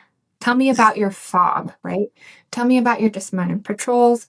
Tell me about, flying in a Black Hawk. Tell me about what it was like there. Tell me about your equipment, because I experienced one piece, but there's so many different journeys on people who are deployed. One deployment is just one deployment, and not everyone has the same experience. And I would say not even everyone, like, there's many experiences in deployment. And I had one experience that most people don't experience, and you had experiences that most people don't. So when you go through that, you learn you don't know everything. Continue to seek to understand what someone's going through. But the leaders, my head nurse in Katrina and in Iraq, who is actually works at the VA as a nurse practitioner, or did last time I ran into them. She motivated me to do the emergency room nurse course so I could do better at emergency nursing. And so I did the emergency room nurse course. and the healthcare leader for the head nurse course. And again, and when you're doing emergency nursing, you're asking patients, what happened? What was your experience? You know, tell me about yourself. Tell me about anything that's going on beforehand. Tell me, 3 days ago, did you lift something heavy? Because today your back hurts. And it could have been 3 days ago, but today you equated it by bending over and picking up, right? So those are things that the Army taught me to do better, right? And then I worked at BAMC, which is the level 1 trauma center for the Army. Yeah. And that was a life-changing experience, different kind of trauma, civilian trauma and service member trauma. And from there I went to Afghanistan, and Afghanistan is a different beast than Iraq, And I don't know if everyone knows this, but, Afghanistan is a hugely long war. And what made it, there's several things that made it a long war. But from my perspective, because every time there was a leadership change in Afghanistan, it kind of became a new war within a war. And so different roles of engagement and different goals and different type of training. And then on top of that, during the time, so I deployed in 2009 during what's called a surge, right? And there was a lot of buildup, and there was a different type of operations where the goal was to do fast forward surgery, use your Blackhawks to the extent that you could, and then evac as soon as possible. And so I was in a different space than being in a fixed facility doing trauma, or being on the med surge ward, doing kind of more like long-term care. This was very much like 30 minutes ago they got shot. Here's a tourniquet. Fix this now, right? And sometimes I would fly on the Black Hawk and pick up patients, and the Afghanistan was the first time I did dismounted patrols, which was something that Army nurses didn't do, right? And I shook a lot of hands. I encouraged a lot of little humans, right, to be who they wanted to be, and said, yes, I am a nurse and I am an officer, and yes, I do walk around with these boys on this dismounted patrol, and we all work together as a team, which when you're talking to Afghani girls, they're kind of surprised. They're like, wow, who's this, tall woman doing? And so Afghanistan taught me to taught empathy in a situational moment, right? And it was hard. I can't explain how hard it is, but I was talking to my friend who deployed with me, and she said, I miss it. I said, me too. And she said, it was easier. And I said, yep, it was hard. It was the hardest deployment. I would sleep maybe 2 or 3 hours and go again, 2 or 3 hours and go again. But the team was so seamless and such a well-oiled machine that we didn't really have to talk. In fact, I would say to take care of each other, we would clean the trauma room and sit together and just relax. We didn't have to talk, but sitting with each other recharge, and we're able to move forward. Yeah. And so I think because of Landstuhl, it kind of put me on this path, and everything has built up. So Landstuhl pushed me to Katrina, which pushed me to Iraq, which pushed me to the head nurse course, and the trauma for the ER course that pushed me to Afghanistan. I had my big why moment in Afghanistan, and that put me on the path to being an NP and a leader and working on health policy. Yeah. So it kind of snowballed to where we are today. I love that. Yeah, that's it's so interesting how I think for both of us, it was very early. It wasn't like our first assignment in the military, whether it be the Marine Corps or the Army. Like, you had been enlisted, I been deployed. But I feel like it was such a formative stage when we intersected in life. It was such a formative stage for us as leaders, as service members, honestly, as adults too. Like we weren't super, super young, but we definitely weren't as old as we are now. So it was on the front end of adulthood, I would say, or near the front end of adulthood.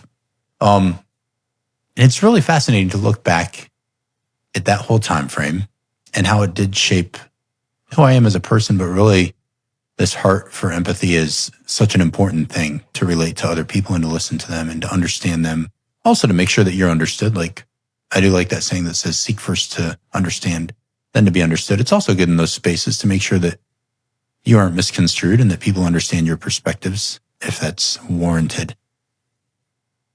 But I reflect back on that time and I think you nailed it when you said you talked with your friend and your friend was like, I miss it. And there are so many things that were incredibly difficult to navigate through, whether it's at a team level, an individual level, as a young person, just trying to figure out what in the hell is going on. This is wild. I've never experienced these sorts of things before. But I would encourage people, don't shy away from doing difficult things and doing difficult things together. Because I think you're robbing yourself, and it doesn't have to be working at a hospital or even what we're talking about. But anytime you can step into a gap of something that's uncomfortable for you, but it's for the betterment of people around you and it's at their service and it's to help them be better versions of themselves, whatever that looks like for you, I would just say do it.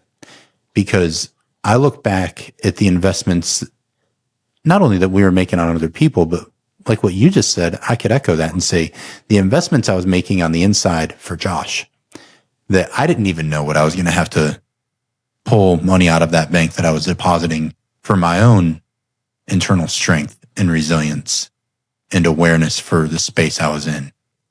And follow on deployments, follow on personal things that have happened in life, which are sort of moot points for this episode. But I will just say that those who know me and know my story can vouch for this, that there are so many things that I had to work through in that space in Germany through a lot of sorrow, and a lot of tough things with people where like, man, I didn't want to be there, but I'm honored that I was there. And I actually sort of miss it too, because of the connections with people like you and those that we served, and even those that we tried to save and couldn't be saved and that we lost.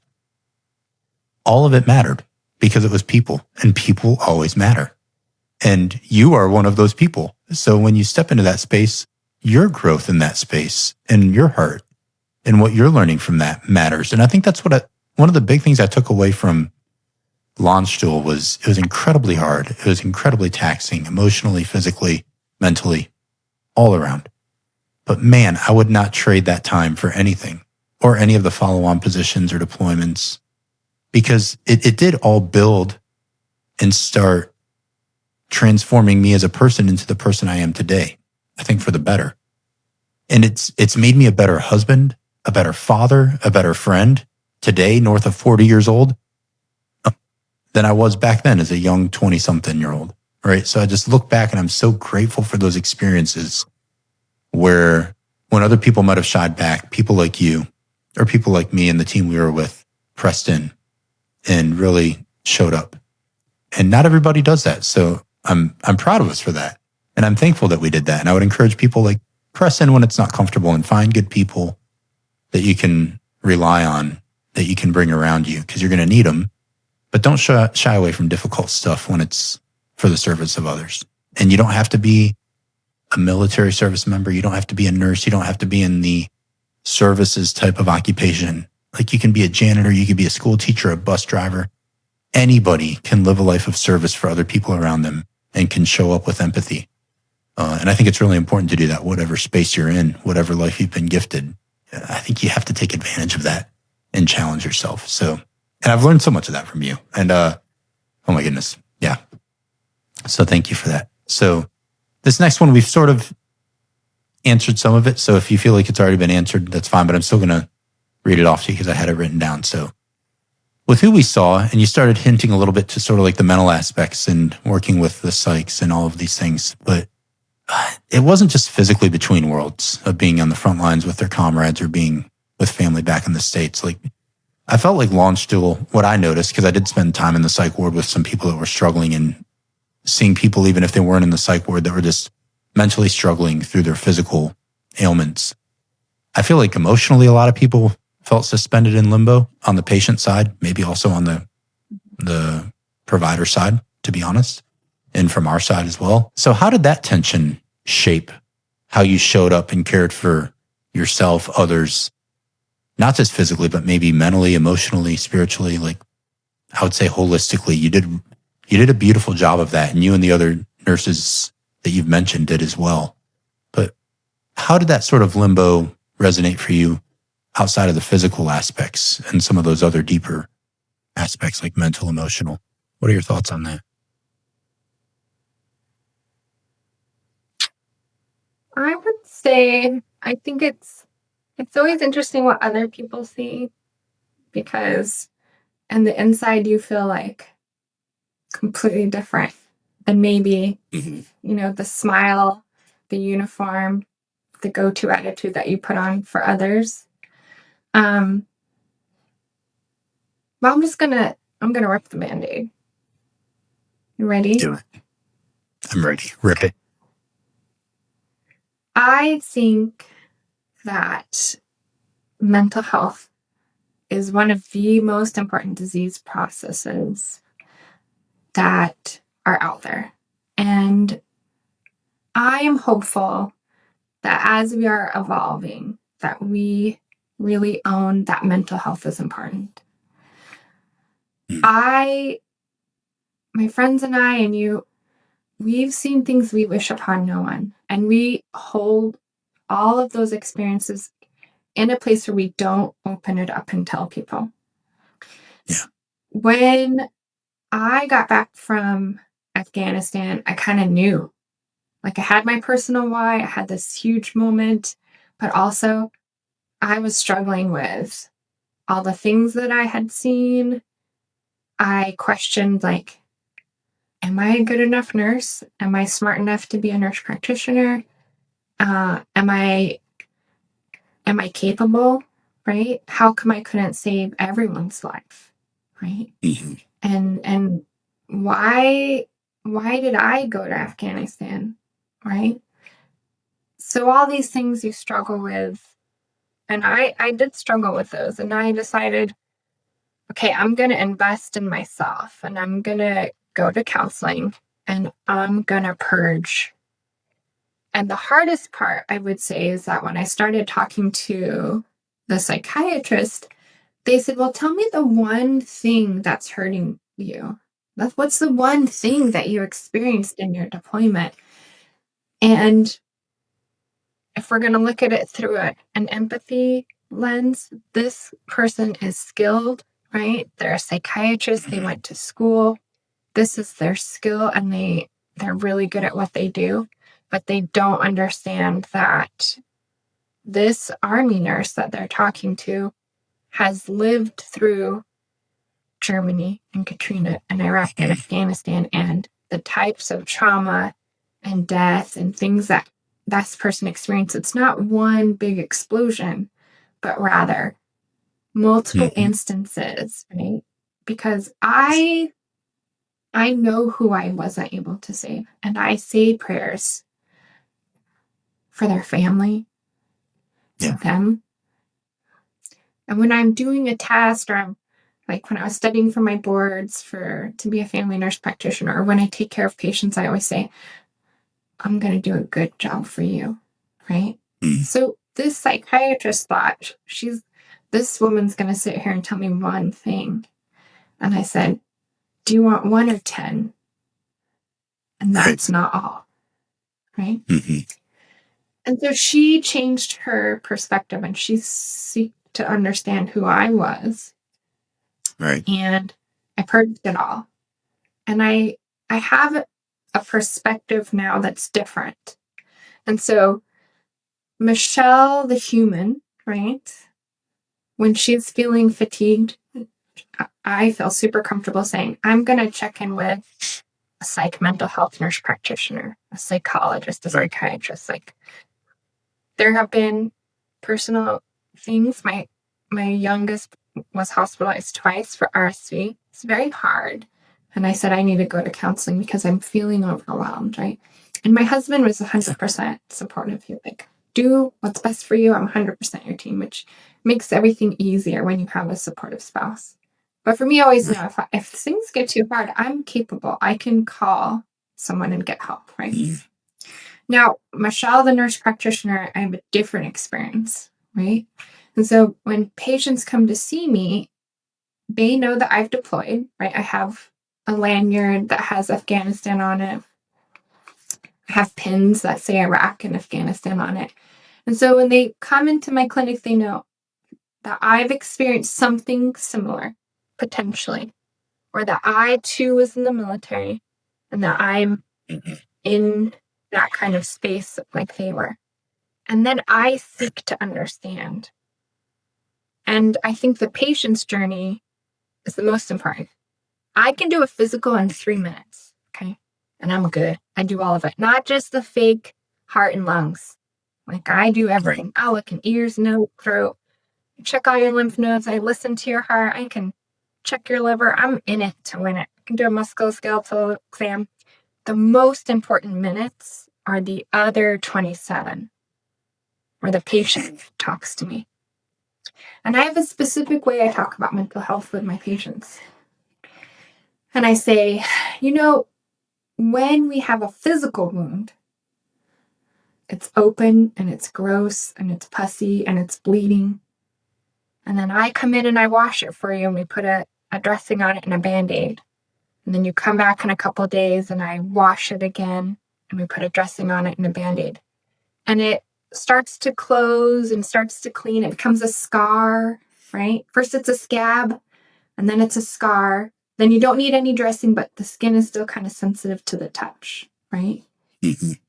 And mental health is the same way. You have a wound and we have to clean that wound.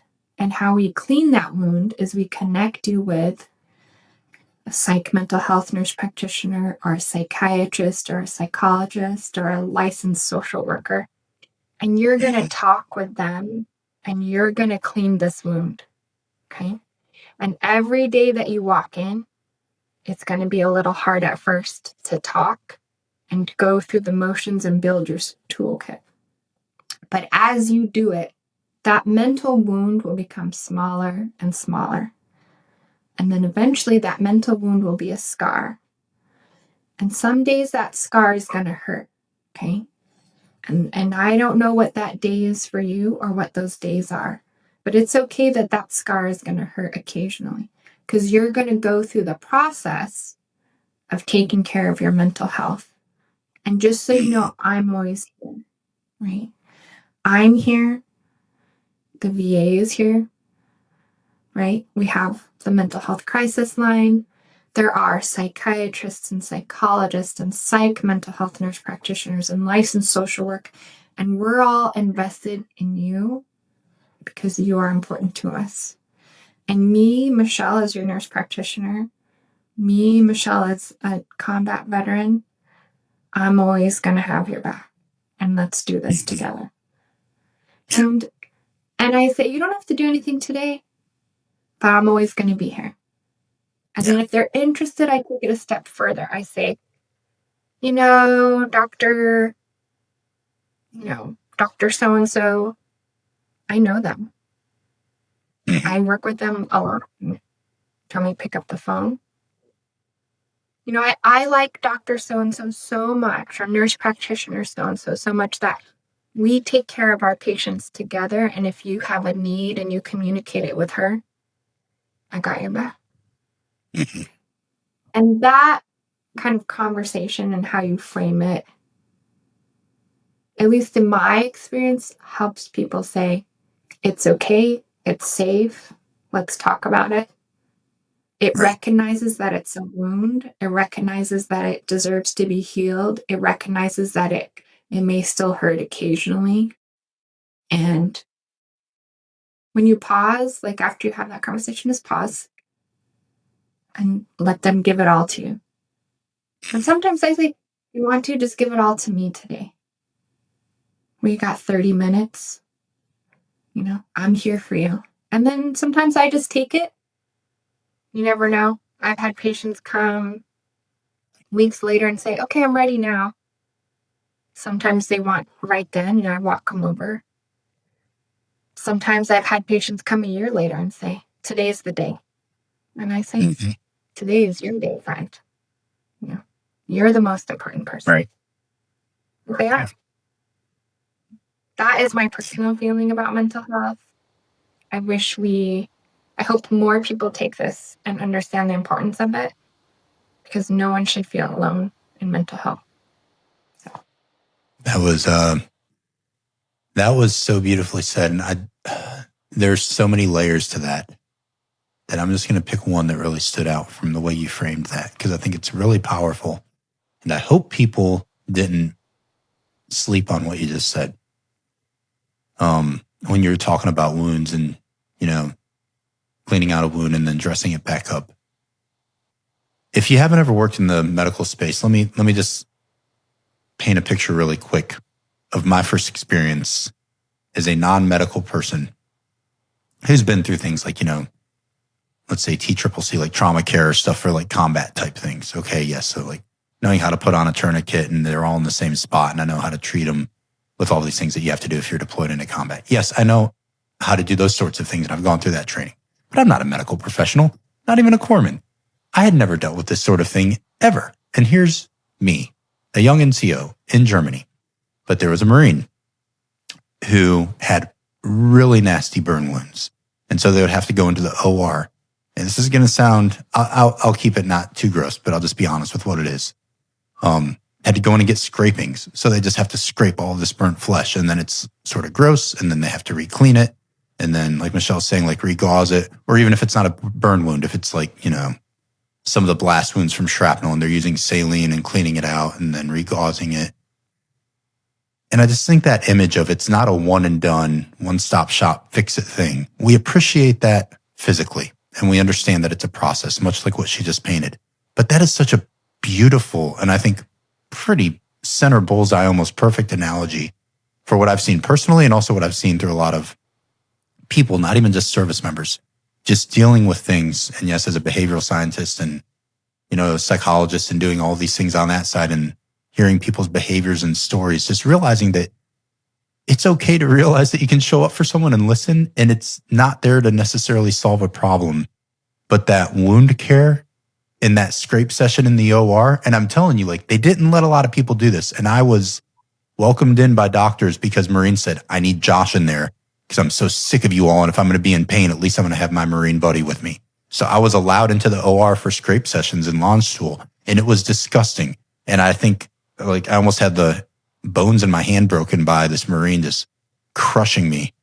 And also, laughter is the best medicine. So on the back end of one of those sessions, he looked at me and he was like, yeah, man, I don't know if you think this is crazy, but like, I've never been scraped that good before. It was pretty erotic. And he's laughing, but like that was his way of managing like this crazy life experience he's going through.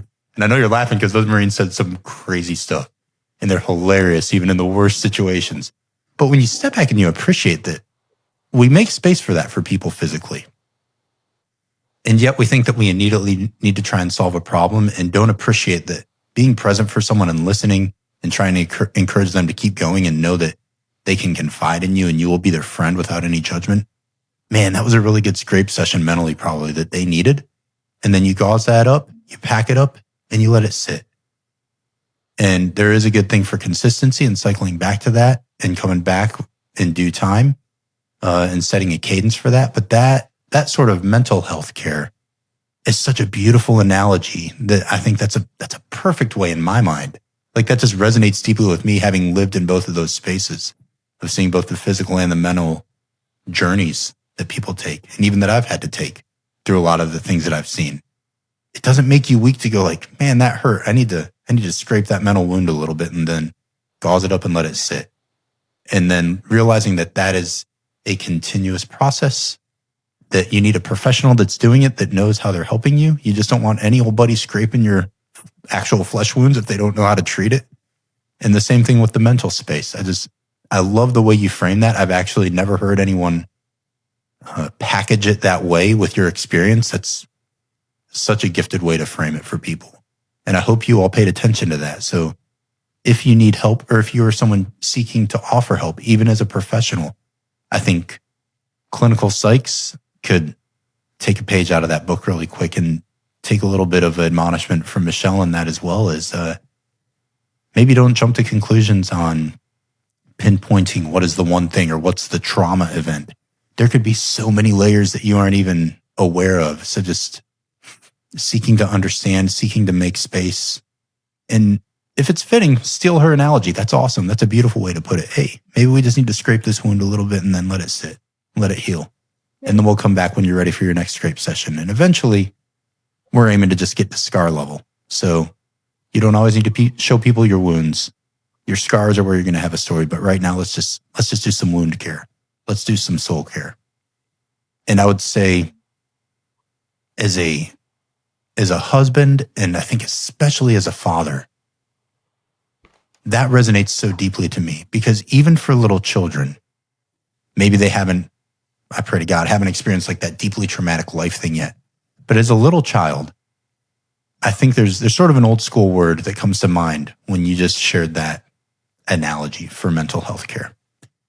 And some people would say patience, but I sort of prefer this word instead. And it's the word long suffering. And basically, if someone is long suffering, it just means like they will sort of stick with you and be patient through something that you're dealing with. So it doesn't necessarily mean suffering like physical.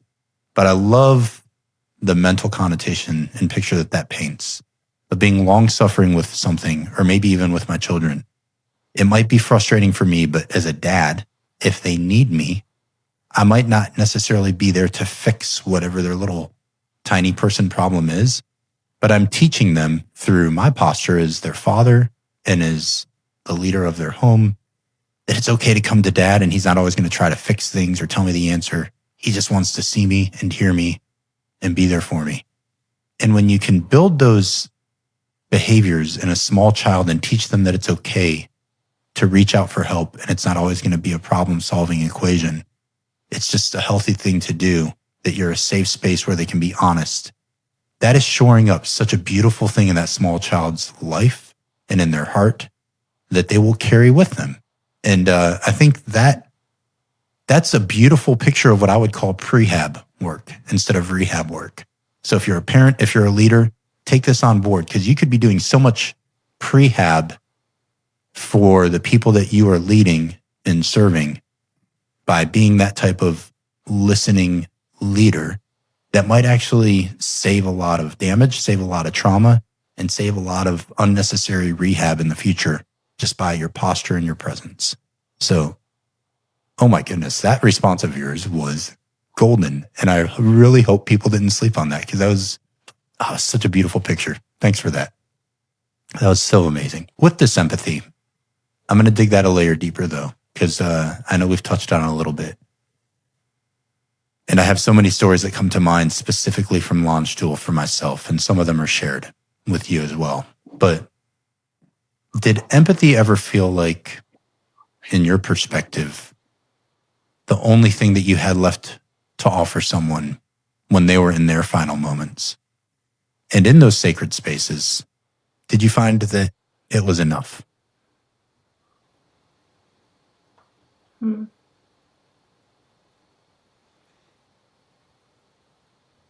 Just in case everyone wants to know, Josh asks some really hard questions sometimes that you're not aware that, like, on paper they seem fine, but in real life it's different. It is, my friend. You take whatever time you need with that. That's a deep one. I know. I know. I know your heart, and I know some of your exposure. Yeah. Oof, I know. I think sometimes that we see in healthcare a lot of death. I'm just going to label it for what it is. There's a lot of death. And how you navigate that journey is difficult, because you build relationships with your patients. And those relationships have different levels. Yeah. I think the hardest moments have been when you haven't been able to take care of someone. Mm-hmm. And I think you have to have empathy for yourself that this will be fatiguing, right? Mm-hmm. And you have to have empathy for either the family or the friends that are around who are going to go through this experience in their own manner.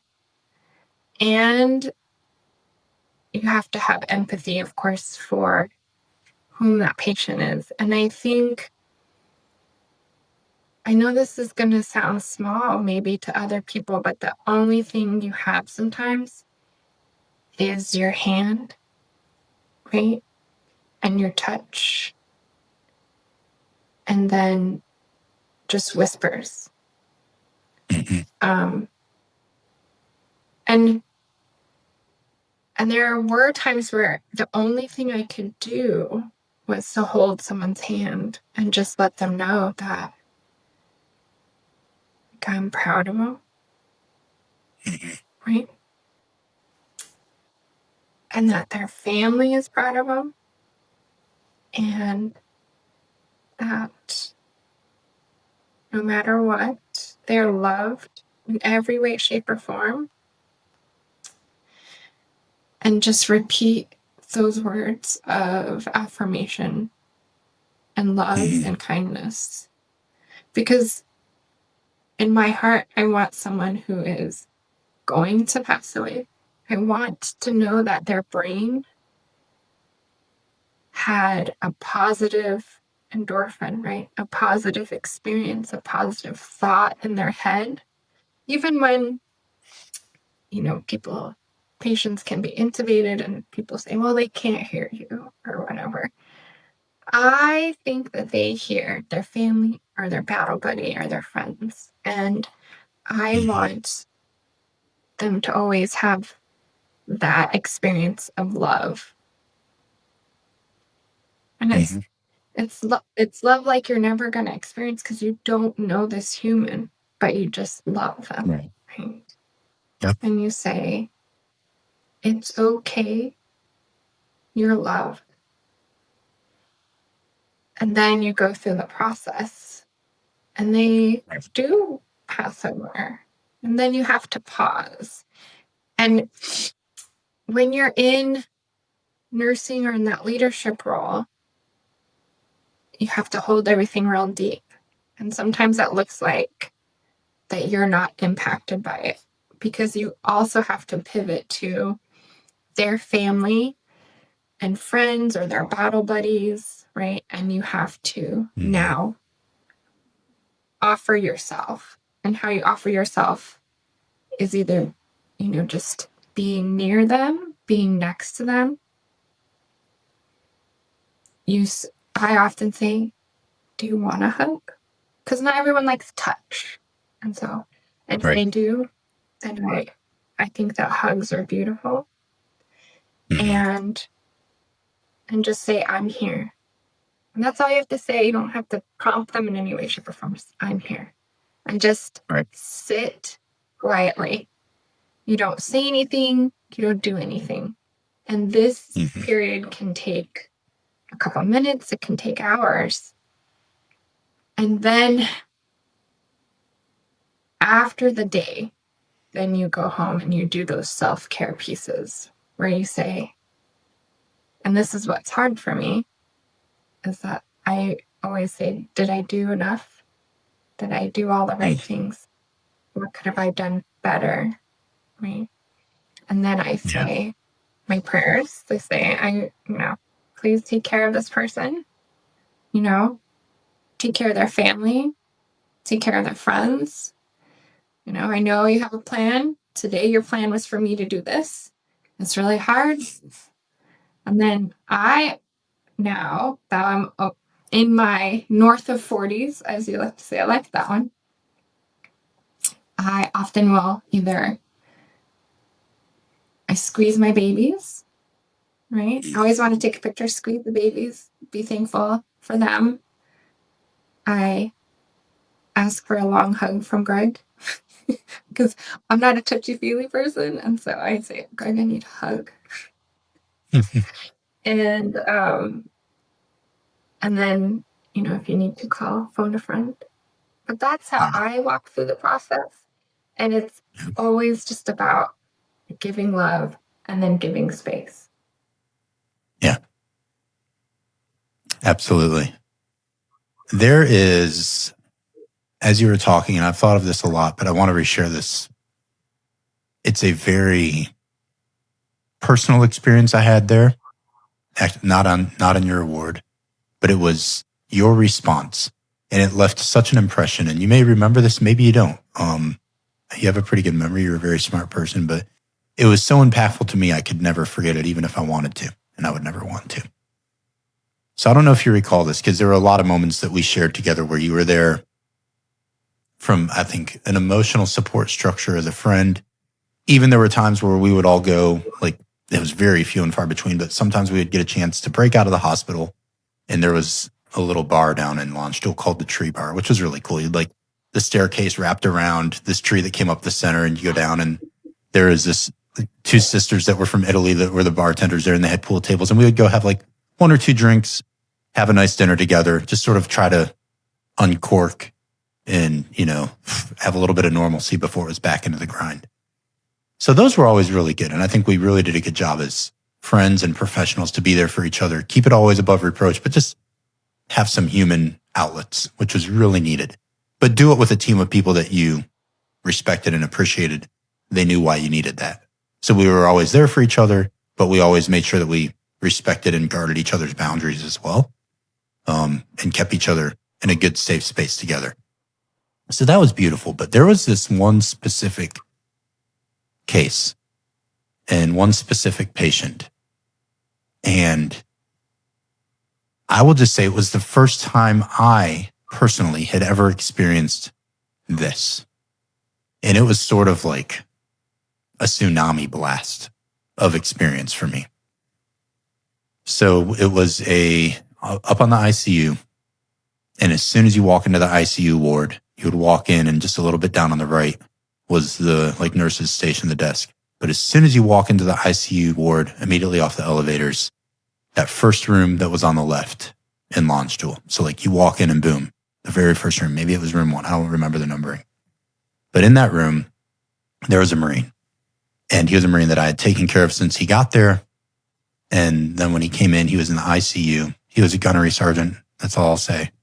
I still remember his name. I still remember him like it was yesterday. And he was intubated. He was unconscious. He had brain bleeding. He was an EOD, an explosive ordnance disposal gunny. And he was in a bad place. And they didn't expect him to live long. So what the Marine Corps does, and what we were responsible for, is it's called ITOs, so invitational travel orders. Hey, you get with Headquarters Marine Corps, and they need to fly the family out here because this Marine is not expected to make it. We want to try to get the family to see him. So that was part of our responsibilities, and I was assigned to take care of the Marine and his family. Well, his family gets out there, and it's his wife and 2 children, a little boy and a little girl. And I remember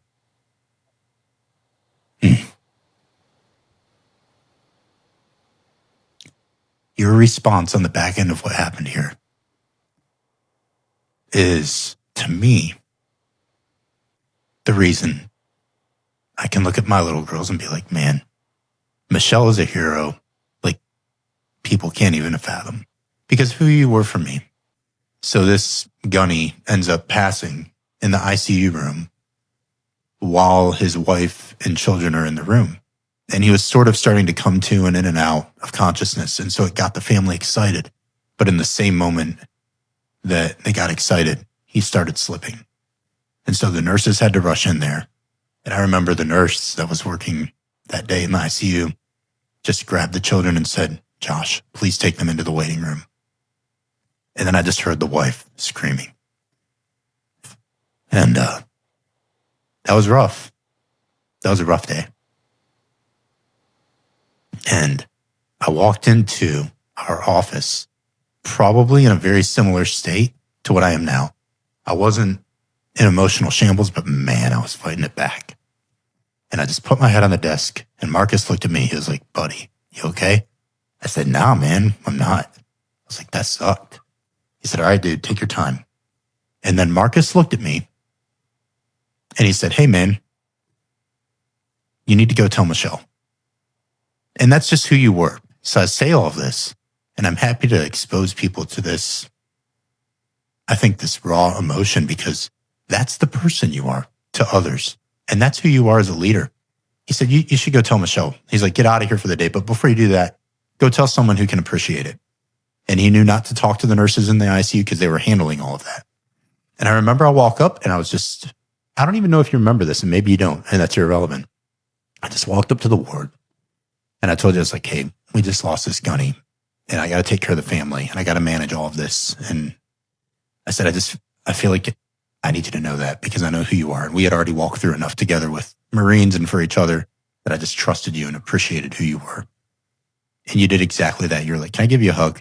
And you did. You were just exactly everything that you just talked about. That's why it's hitting me so deep. I said, absolutely. And I just cried on your shoulder and you gave me a hug and you said, man, I'm so sorry for this. You know, I'm here for you if you need me. And just take your time, do what you need to do. I'm always here for you. So it was few words. It was a gentle touch. It was a loving response. And it was a heart that just sort of felt with you. And when I tell people that you can't appreciate what those moments mean, you can fast forward in my life when I needed that experience a lot. The moment when I lost my father and I was there for my mother and my sisters, and I lost them in a very tragic way after an Afghanistan deployment. And it was when I was able to be strong and compassionate for them, I can't even tell you how much I drew on the strength that you showed when I needed it, when I was in a tough spot. And I think that gift that just gives, and that love that's unconditional, and that presence that's just calm and quiet, but so strong, doesn't mean that you're not struggling or feeling the same things. But it's such a gift to others when you can be that type of person. And so for me, in the same breath as other people who might have died from heroic combat actions, or have all of these medals with valor, or have these citations that are so long and lengthy, in the same breath, and maybe even more of an esteemed breath in my heart, is Michelle. Because I know the soul care that you've done, not just for patients, but for your colleagues and for me. And much like you said, like I pray for that wife and those kids. They were little kids. Of course, they're grown adults now. When I look at my children, it's so hard not to see those children when I look at my children sometimes and be so thankful and blessed that they have a family when those little kids had their dad ripped away. So all of these shared experiences, or maybe traumatic memories for some people, I love that empathy in the form of another human, and in the form, in my life, of Michelle in that space, was just someone who gave, of course, asked permission, because that's who you are. Like, hey, can I give you a hug? I don't want to like unsolicited go hugging you and make this worse than it needs to be. But stepped in and just cared for someone and cared for their soul and didn't try to fix the problem. That's just who I know you to be. And that's such an intimate and meaningful story to me. And I wanted to share that. And I knew this was going to be tough for me to like keep a dry eye. So whatever. But I wanted to share that for people to hear, because it's important that you have those people in your life, and it's important that you strive to be that person in other people's lives to the best of your ability. So I can't even tell you how much I love and respect you for who you are. And yeah, that's a tough question that I asked, and I knew where I was going with it, but I wanted to share that with you and with others, because I really hope they can appreciate what that meant to me and what it can mean to others as well. So yeah, sorry for the depth of that one, but thank you, because it's done so much for me and my family, more than you could even fathom.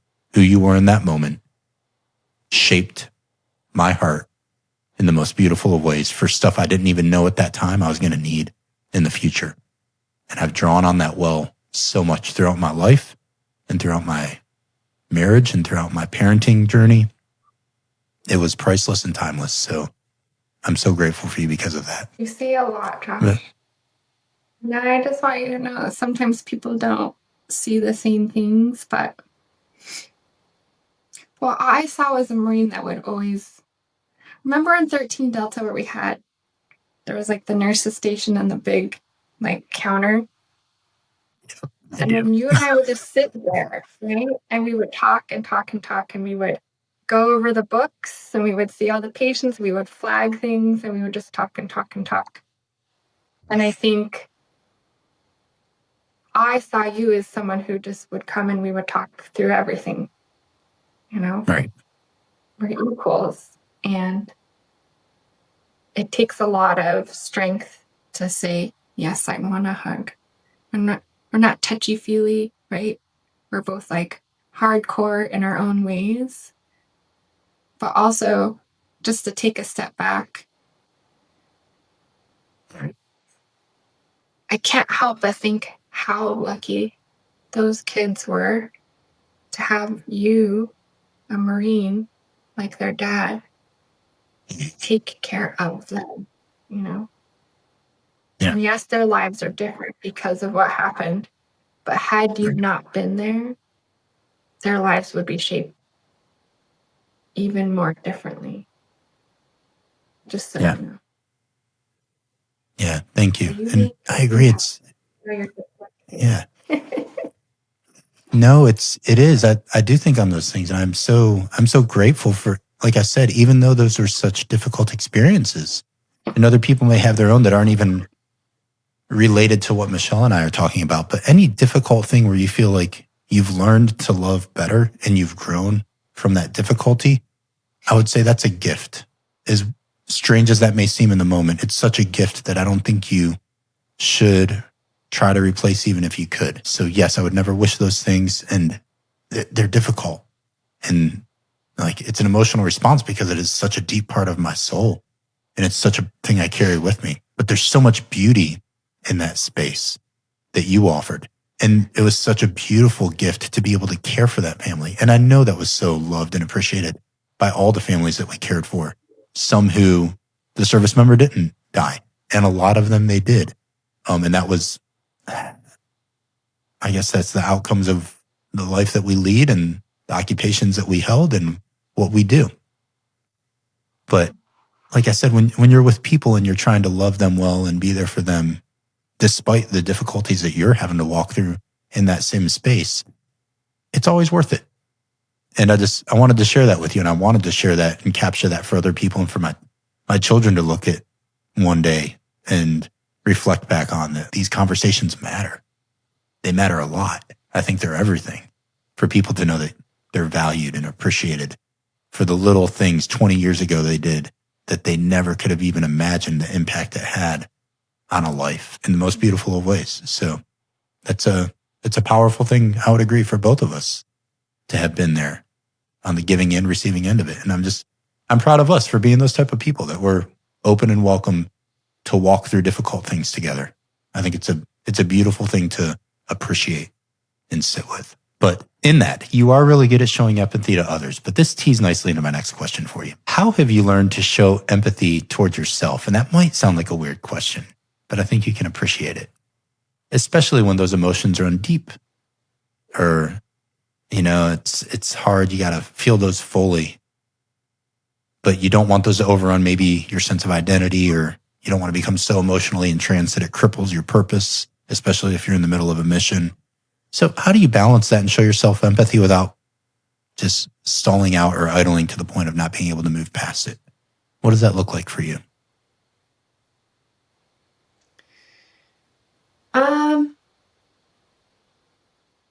I would say this is one of the hardest things anyone can do, is to give themselves empathy. And I think that I struggle with this, to be honest with you. If we're going to be honest, I struggle. I criticize my work. I can be published and be the first author, and I'll reread it and I will find a mistake. And automatically I'm like, Michelle, I remember my first publication was Dr. Hernandez. It came back and I had 6 edits, which is unheard of. And I was so disappointed that I had 6 edits when people are like, 6? I'm like, yeah. I mean, it was 2 different 2 different evaluators that said the same things, but still I was like, dang it. When I work on projects, I'm like, you can do better. When I have public speaking events, I say to myself, how can I get better? So I struggle with this. I would say that how I give myself empathy is listening to myself and saying, it's okay that you feel this way, right? Just do better. Don't try, just do. And then I say, I have a great group of friends, obviously. Have you seen yourself lately? Unfortunately, I'm looking at myself on the screen right now, so yes. I covered up my portion so I don't see my funny face. I see you. It's so much easier. Well, I see both of us. Yes. There you go. So I have a great group of friends, and they help me. Like, I give them empathy, but they give me empathy, and I really, I used to be. I'd be like, oh, everyone's a friend, but really, your close friends are individuals who may or may not have the same lived experience, but they have the same attributes that you have. And so I have friends who are in the same leadership space, right? And they're on kind of the same journey in different levels. And they will remind me, like, you have to fill yourself up. You can do this. Have you seen this? Right. Can you give yourself some grace? You're a mom. You have 2 kids. You're finishing your PhD and you're still dating your husband. Like, so surrounding myself with others helps me remind myself to give myself empathy. And then I think the other part is your family. My kiddos are so dynamic and they say the most random things that I'm just like, oh, don't forget. Like, it's very interesting, right? When you have kids, because they see things in such a different way. But like today, I told my kiddos, they said, Mom, are you nervous? And I said, yeah, I'm going to talk on my friend's show. He has a podcast. He's this leader. He coaches, he mentors, he does all these things. And I'm nervous because I want to show up for my friend. And both kids had these little things. Like, my son was like, Mom, you've been on TV before. You do interviews all the time, right? Like, that's nothing. And this is my 9-year-old son. And I'm like, well, I have done those, but this is important. And right. And then my daughter's like, oh, I can't wait to hear this. This is awesome. You got this. And so the fact that they're saying things that I tell them, right? Because I always tell them, you got this. I say, you're a mathlete, right? You're an athlete. You're a reader. You are a friend. You're compassionate. You serve your community. You got this. And they did the same. They're like, Mom, you got this. And I think, okay, like, how lucky am I that I have taught them empathy? And it reminds me, I saw your video with your daughter and her story. And I just thought to myself, that's the goal, right? That is a parenting win where you have helped a child who they're building their brain function, right? I always say, kids, they have no frontal lobe, so it's a little hard for them. But you've taught them to have empathy. And then you've scored. You're like, yes, it has worked. I've taught them these life skills and they're paying it forward. And I thought, Josh has done this. and he's kicking butt, right? And hey, I think I've been raising some good humans too. And what a blessing that is to have these little humans who are so good at skills that adults and leaders struggle with, right? They don't seek to understand. They don't listen. They don't make space. Right. They turn the situation to about themselves. But our kids are doing the right thing. And I think leaders have a journey and people have a journey. But like you said, leaders who seek to understand, who seek to learn, who push themselves, and then fill their bucket with some love and laughter will be better. Right? Yeah. So I struggle, but I have good friends and family. I love that. And just so you know, yes, that was a beautiful response from my daughter on our episode on Monday. But let me show you the pendulum swing from a comedic standpoint of the 6-year-old who's, speaking Norwegian so beautifully and sharing this beautiful story. And like, I didn't even have to edit that episode with her, even though it was short. Like, I didn't have to chop it or do it. Like, it was just a great conversation because they're really well-spoken little girls and it was adorable. The same night. So that was Monday when I dropped the episode.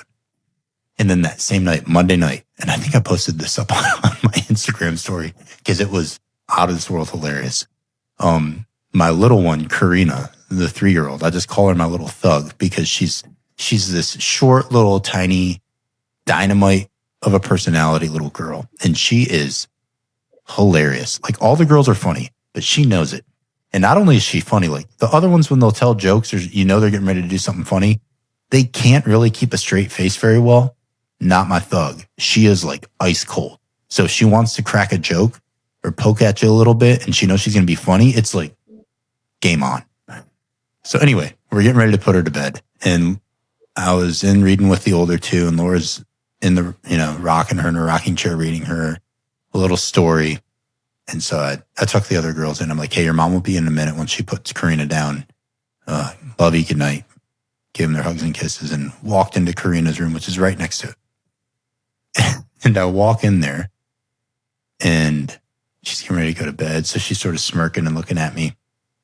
And Laura closes the book they just finished reading and she looks at her and she goes, Karina, are you going to play with Axel tomorrow? Our neighbor, the little boy.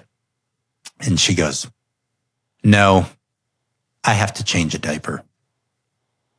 And it's like out of left field. So I just look at her and I go, change a diaper? I said, whose diaper? And she looked straight at me like stone cold serious. And she goes, your mom. And I was like, and she just looked at me and I looked at Laura and I was like, did my 3-year-old just your mama you? And I just looked at her and she just kept staring at me, like eyeing me down. And I was like, first of all, this doesn't even make sense. You're not going to play with your neighbor because you have to change a diaper. And then I ask you whose diaper and you say your mom. And then just mean mug me after it and just held it. And I was like, who are you, man? And then eventually she cracked and she just starts dying laughing. And then we put her to bed. And Laura was like, where did that come from? I said, I don't know. I've never heard her say it. I said, I definitely was like toying around with the other ones the other day and like doing your mama jokes back and forth with them because it was just funny.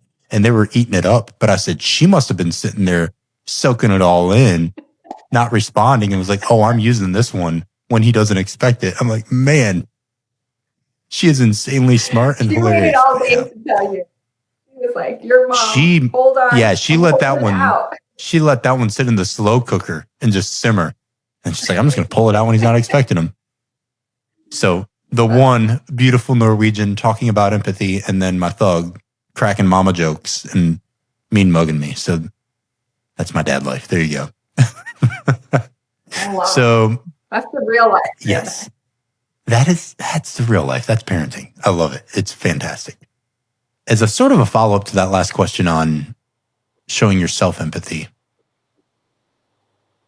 this question that I shared it with you and I framed it because it's something that I struggle with, to be honest. So I'm curious to hear your response, and I'm also curious to maybe learn from your response and hope that other people can learn from this response. And before I ask the question, I'm going to frame where this question comes from. My dad was one of the most practical, wise men I ever knew. And he used to look at me and he used to say, hey man, just remember you can't draw from an empty well. So make sure that you're finding ways to let other people fill your heart's well back up, because you don't want to run dry when you need to be giving to others. And when I was younger, like, it meant something, but the older I've gotten, I just love that word picture and that analogy. And it resonated so deeply with me. And it's also such a difficult thing for me. So with that sort of framing for this one, this is one of my last questions for you, but I really want to hear your thoughts on this. So, like, rewinding this game tape of our shared experiences and difficulties in Landstuhl, and then follow on for you, Katrina, Iraq, Afghanistan, and all of the life and ups and downs in between.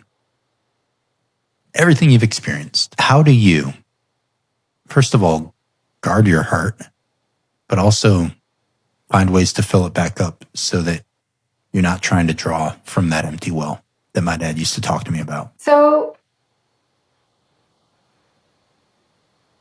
the analytical part of me wants to say, what am I guarding my heart from, friend? Well, I mean, let's just be... So I have two faces, just so. I have one face where I'm stone cold Austin, like game on face, and my thinker face. And often people will be like, oh, Michelle's upset. I'm like, no, this is my thinker face. And then I think there's times when I'm with my friends where you see like huge smile, all teeth, and all the laughter. And I'm happy, and you can see the dimples. They rarely come out, but you're like, yes, like. And so I think in my heart that I often don't have to guard my heart in terms of I understand that work is work and play is play. Mm-hmm. I understand that my friends are good people and they're humans, right? And they may make mistakes, they may hurt my feelings, and it's not going to stop me from loving them, right? And just like you love your family. And I guess that's empathy, right? You understand that I don't think people intentionally hurt others. I think that they come from a different space and then that happens. Mm-hmm. So that's part of it. And I think when I lead with that, life is good. And I have some boundaries and I understand some things. Like when you're in leadership, you will have work acquaintances and you will work with people who are lovely human beings, but they are not necessarily your close-knit group of friends, and you're all focused on the mission, right? And you as a good leader will have empathy and keep your boundaries and still focus on the mission and do whatever that mission is. And for me, that mission is taking care of service members and veterans. And there are times when things come through. Sometimes people will hurt your feelings and you have to forgive them, and that is hard sometimes. Sometimes I have to say it again and again, like, I forgive that person. They were in a space. I was in a space. I forgive myself for being in the space. And then to fill my cup up, my favorite thing to do is spend time with Annabelle and Elliot and Greg. I love the sound of the kids when I tickle them. I love the feeling of sitting on the couch, cuddling, watching movies. I love dating my husband. I think that's important. I think we work together as a team to raise our kiddos. But at the same time, he deserves to be respected as my best friend and surprises, and he does the same for me. So we think of foodie places or experiences, and we do that together. Family trips are important to make memories. I don't need physical things. I'm not physical gift person, but experiences and those things fill my cup. And my friends will tell you, they'll say, if you want to make Michelle happy, sit on the couch with her. You don't have to talk at all. In fact, my friend Rhonda will tell you that we once sat for 4 hours on the couch watching a movie, I think, or TV. I think it was even bad TV. I think it was like The Bachelor or something. And we had just the best time sipping tea and watching bad TV. And our cup was totally filled. Mm-hmm. And I need nothing from you but the time. So that love language that someone can give to me, and if they do give that love language to me of just time, my cup's filled. And on the back end, I love learning people's love language and giving it back. Like I have a friend, and her love language is she wants you to go hiking with her. She wants to go on vacation. She'll tell you where, and she wants you to plan it. I'm down for that situation. I'm awesome. The planner. Let me do this. I have girlfriends who want to go to dinner, and I will plan the dinner. I have friends who will come in and they're like, oh, we're going to be in town for 3 days. I'm like, awesome. I got this. We're going to go eat here. Here's how you get here. Here's the Uber. I got the reservation made. Here's your confirmation. And then I have friends who want to go for a race. They're like, I want to do this run. I'm like, I will train and do a run with you because you said. I have one girlfriend. She's like, I want all the pictures and I want you to make an Instagram story. I'm like, okay, I will make an Instagram story. It doesn't matter. It's because what makes them happy will make me happy. And on the same end, that friend who likes the Instagram stories knows that my cup is filled when you spend time with me. She literally sat on the floor for 2 hours with me while I packed my suitcase and went over my presentation. Boring stuff. No one wants to hear me present what I'm doing for my PhD. But they do it. And your friends and your family are the most important. Not things, not widgets, not houses, not cars, not shoes, not bags, nothing. People are the most important things and the most important gifts you'll ever have your whole entire life. What a beautiful way to end that response. If you didn't hear her, and I hope you did, people are the most important gift you will ever have in your entire life.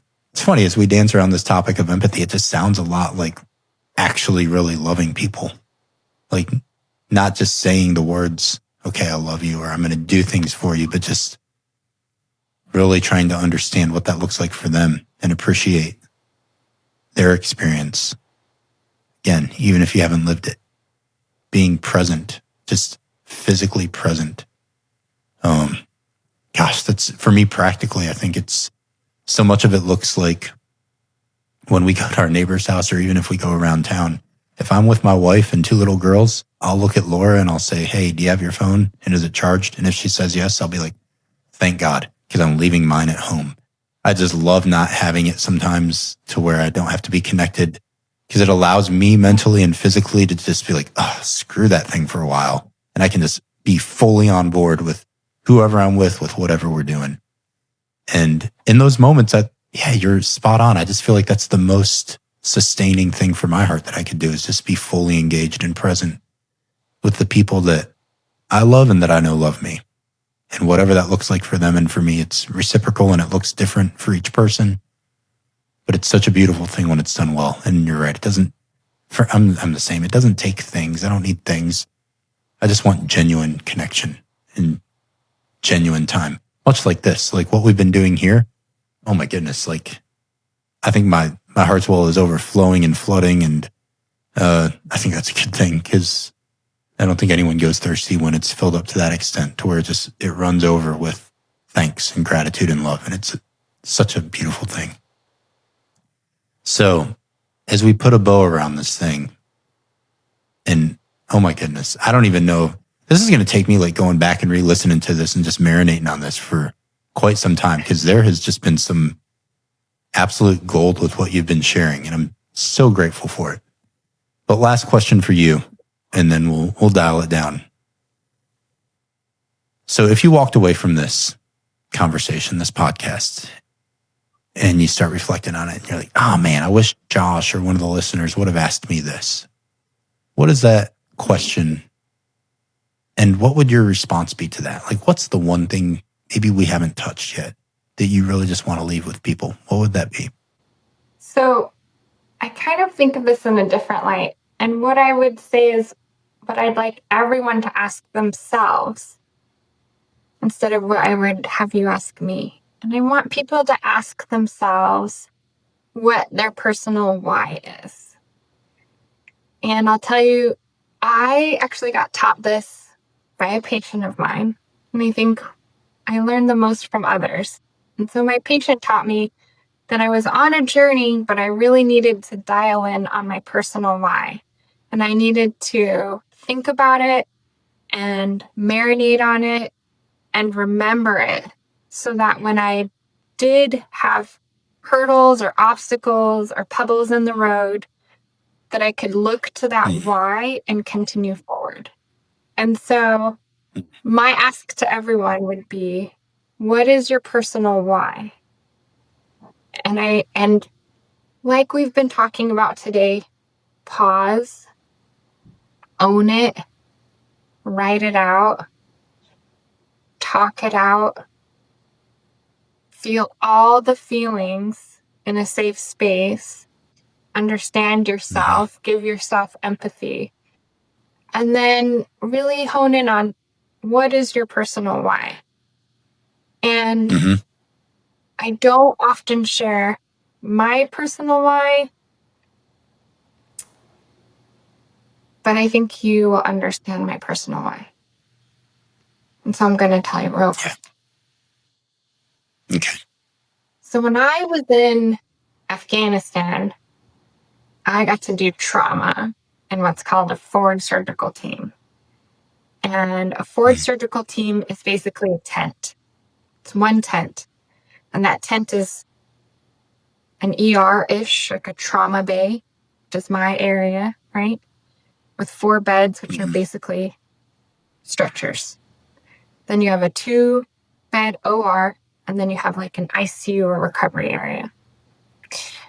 And in Afghanistan, we had a forward surgical team. And then about 50 meters away, we have a big, long tent where everyone slept.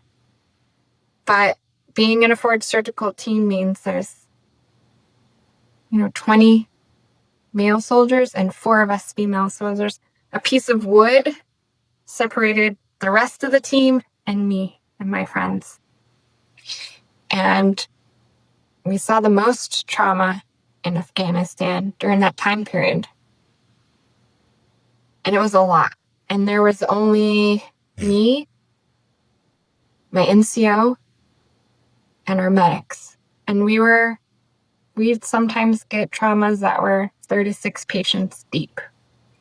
And we partnered with the artillery units and the infantry units, and their combat medics would come in and fill in and help us go through these mass casualties.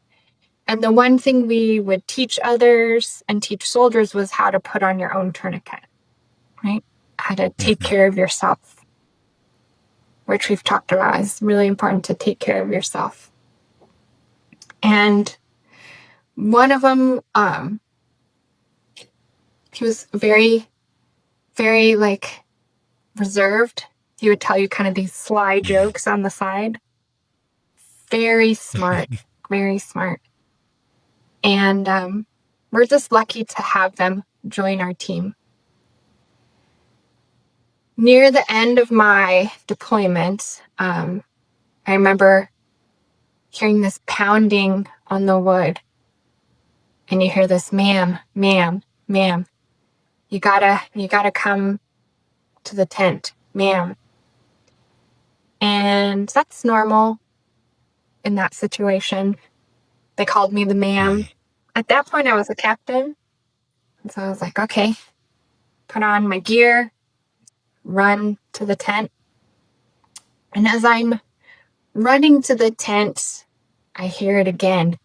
Ma'am.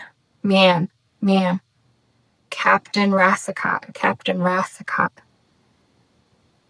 And it hit me. I was like, someone's calling me. I have a team. They are highly intelligent. No one actually needs me. And that's how we run as a team. We need each other as a team, but they don't need me. And so I go in, and there's our medic who was part of a different unit, and there's blood everywhere. He's calling my name.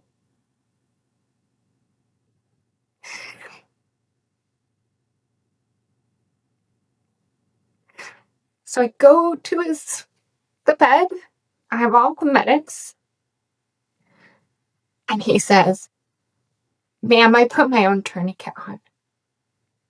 And I look, and he did. And I just realized I'm no longer Captain Racicot, right? I'm no longer this A-plusser.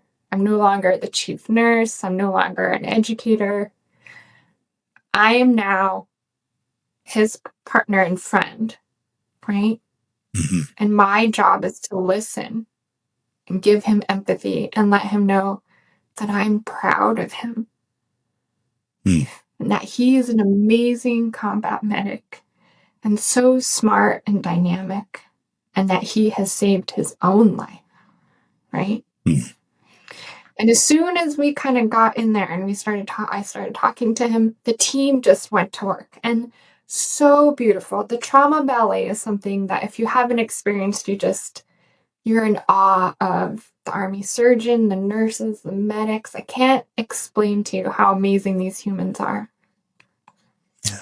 And they absolutely did not need me in any way, shape, or form. And they took care of our friend, and they got him to the OR. And we all paused as a team, and we cleaned. And we cleaned buckets and buckets of blood and debris and dirt and mud.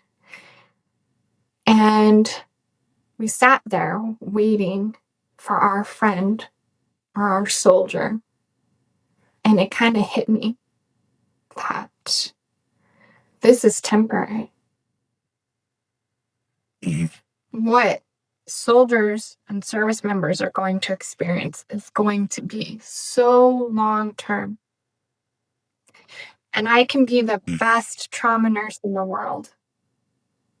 But what I need to do is to take care of them forever. And how I do that is making sure that I'm at the table and I'm having the conversations and I'm helping others, whether that be in where I love clinical operations or working on health policy that makes an impact for service members and veterans and their families. I have to learn more now and do more now because I need to make sure that the journey that this person and every service member has to go through doesn't hurt, right? And so that is my personal why. And I have gone through some struggles in figuring out, like, how do I really do that? What does it look like? Does it mean I run for office? Does it mean I finish my PhD? Does it mean I do X? What does it look like?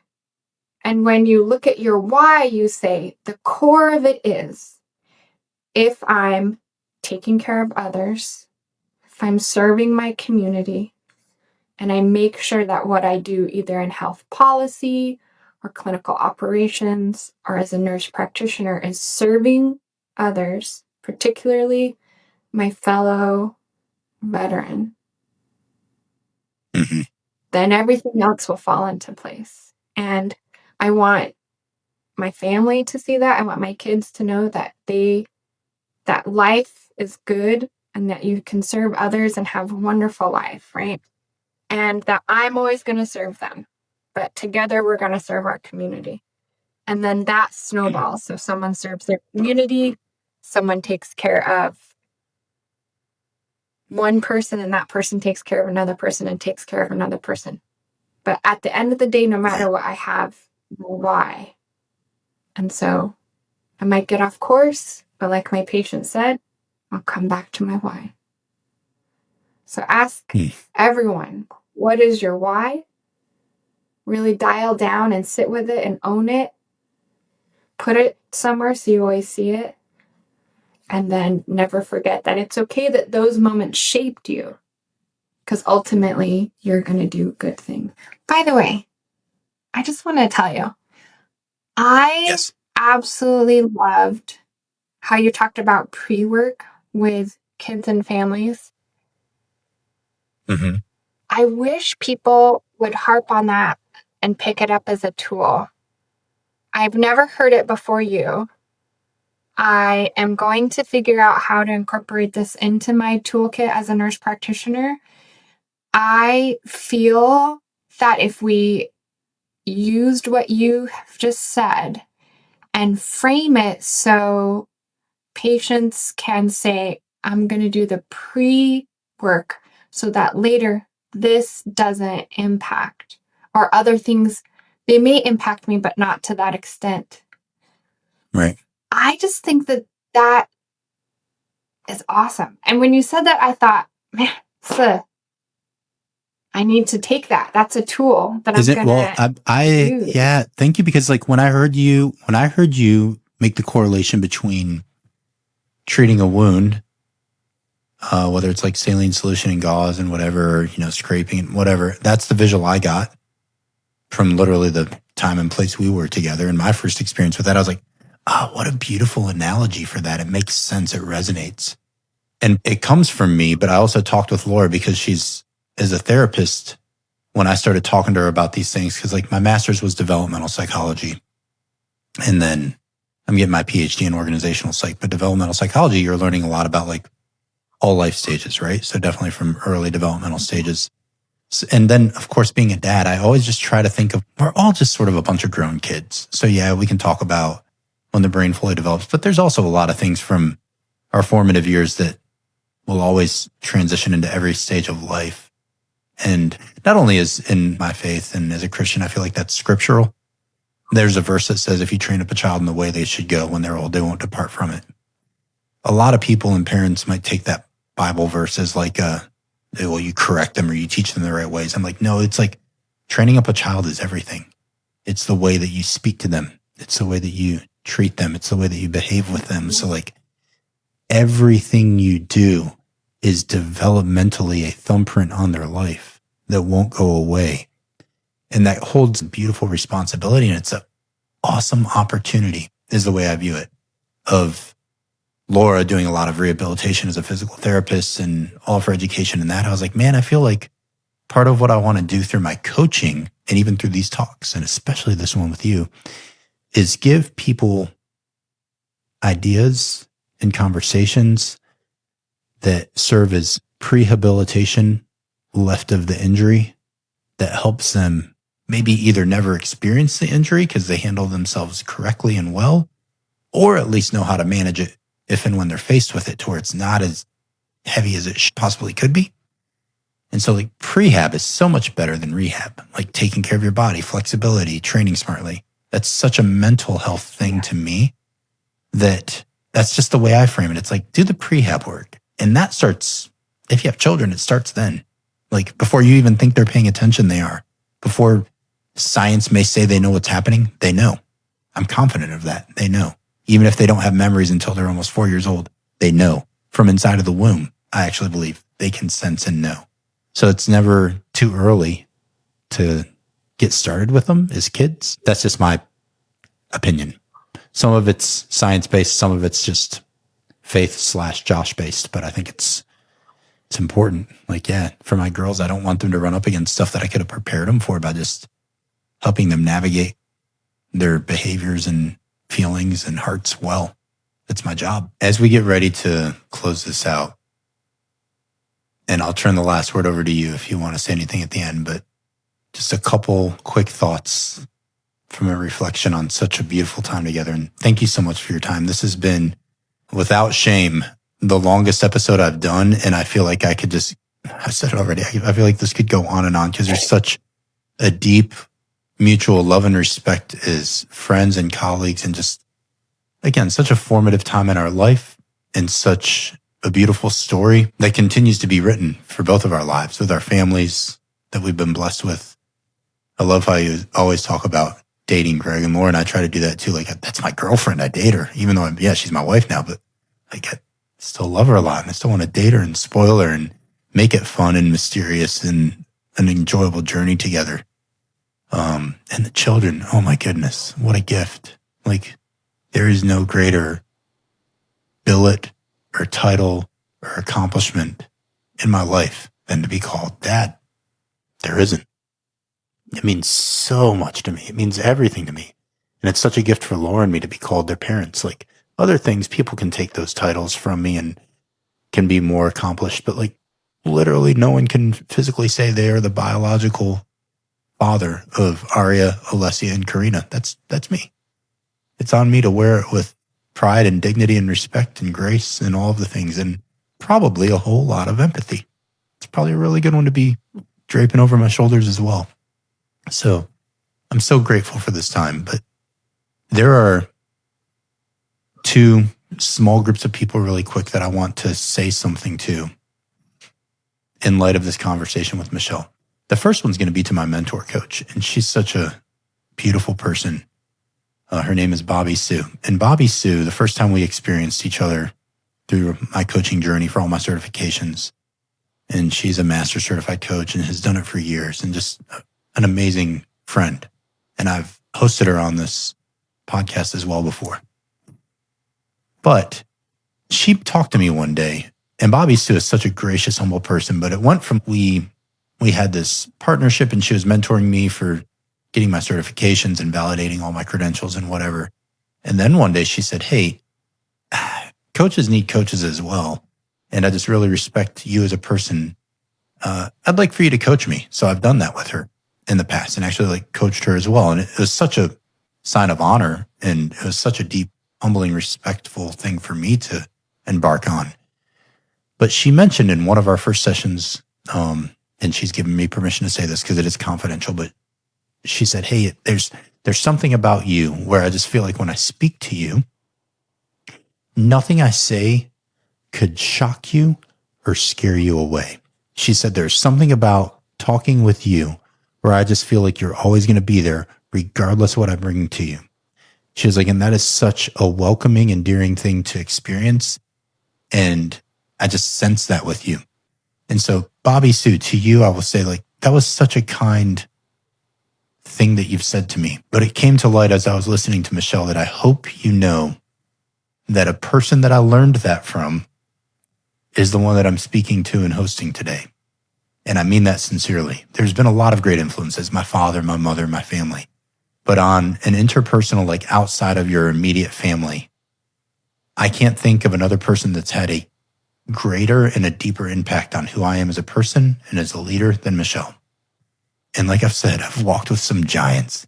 I have been in the Marine Corps 23 plus years, and I have so much respect for so many leaders that I've served with and under and for, and like, it's been an amazing experience. And it's not a comparison trap game, but it's just an honest response from my heart to yours. And Bobby Sue, I want you to hear that. Like, this lady that I know you'll listen to her. She's a huge influence and reason why I am able to enter into spaces where others would run. I press in. And the reason why I can say that is you can rewind this episode to the story I shared about losing the Gunny, taking care of the kids, going down to my office, absolutely crumbling. And then my first response, as encouraged by my buddy, was go talk to Michelle, because that's who she is. Things that would scare other people away, she was literally there with open arms to serve anybody who needed it and to care for your soul. And so those things I learned by watching, by observing, and by just being like, man, that's who I want to be like.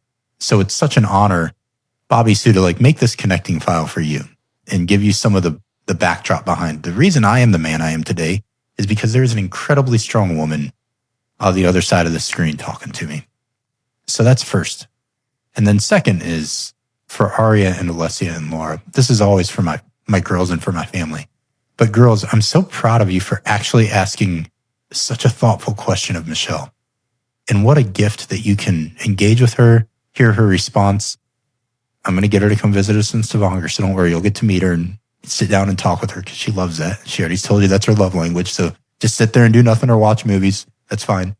I give you permission. But what a gift for you to, through me, meet her and experience a lot of the reason why your dad is the way that I am, the reason why I love and respect you girls and your mom and have such a respect for strong women. It comes from before I even met your mother, meeting this strong colleague of mine and having the utmost respect for her and the way she carried herself and the way she pressed through difficult things and was just present for other people and so quick to listen and slow to speak and deliberate to understand everyone around her.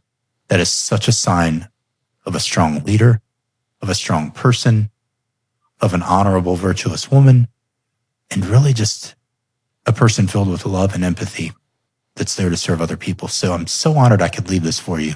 I'm so honored that you could meet her virtually and hopefully soon in person. And Michelle, from the bottom back corner recesses of my heart, thank you so much for this. And over to you for any final thoughts or words before we sign off.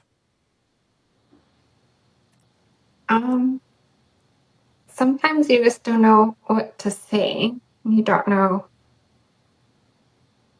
the impact you make on others. I'm humbled, friend, because I see you as this leader who has continued their journey, and to even circle back to me in your path is super kind. And I would say thank you for being you. Thank you for always making space for everyone, because you do make a space for everyone. I look forward to our families hanging out with each other. And me too. I know that will be fun. And I think that if we were to be able to place a pin at the end, I would say thank you to all of the mentors that we've both had along the way who have made us who we are today and helped us in the journey. Thank you to the Army Nurse Corps and my professors at PLU and my professors at the University of New Mexico. Thank you to my best friend, Greg, and the mini Peacocks, Annabelle and Elliot, for who they are. Thank you to my circle of friends for liking me for me. And at the end of the day, I hope they get to see your journey and your leadership and your coaching and mentoring, not just through this podcast, but through all of the work that you've done, and engage with you, because you are creating that snowball and helping others. And I'm so proud of you. So thank you. Thank you so much. It was an honor and a joy. And on that note, whoever you are and wherever you are always welcomed here. We're so glad you joined us. This was a long one, but goodness, it couldn't be any better. Have a great weekend. Thanks for tuning in to this episode of Off the Hinges. Don't forget to follow Foundational Coaching on your favorite social media platforms. Kick off your Saturday with me tomorrow morning at Coffee and Reflections on Substack, where I'll share my reflections and stories on the weekly virtue. I'm honored to be a part of your story today, and I'm proud of your growth, my friend. I can't wait for our next time together, exploring the vault.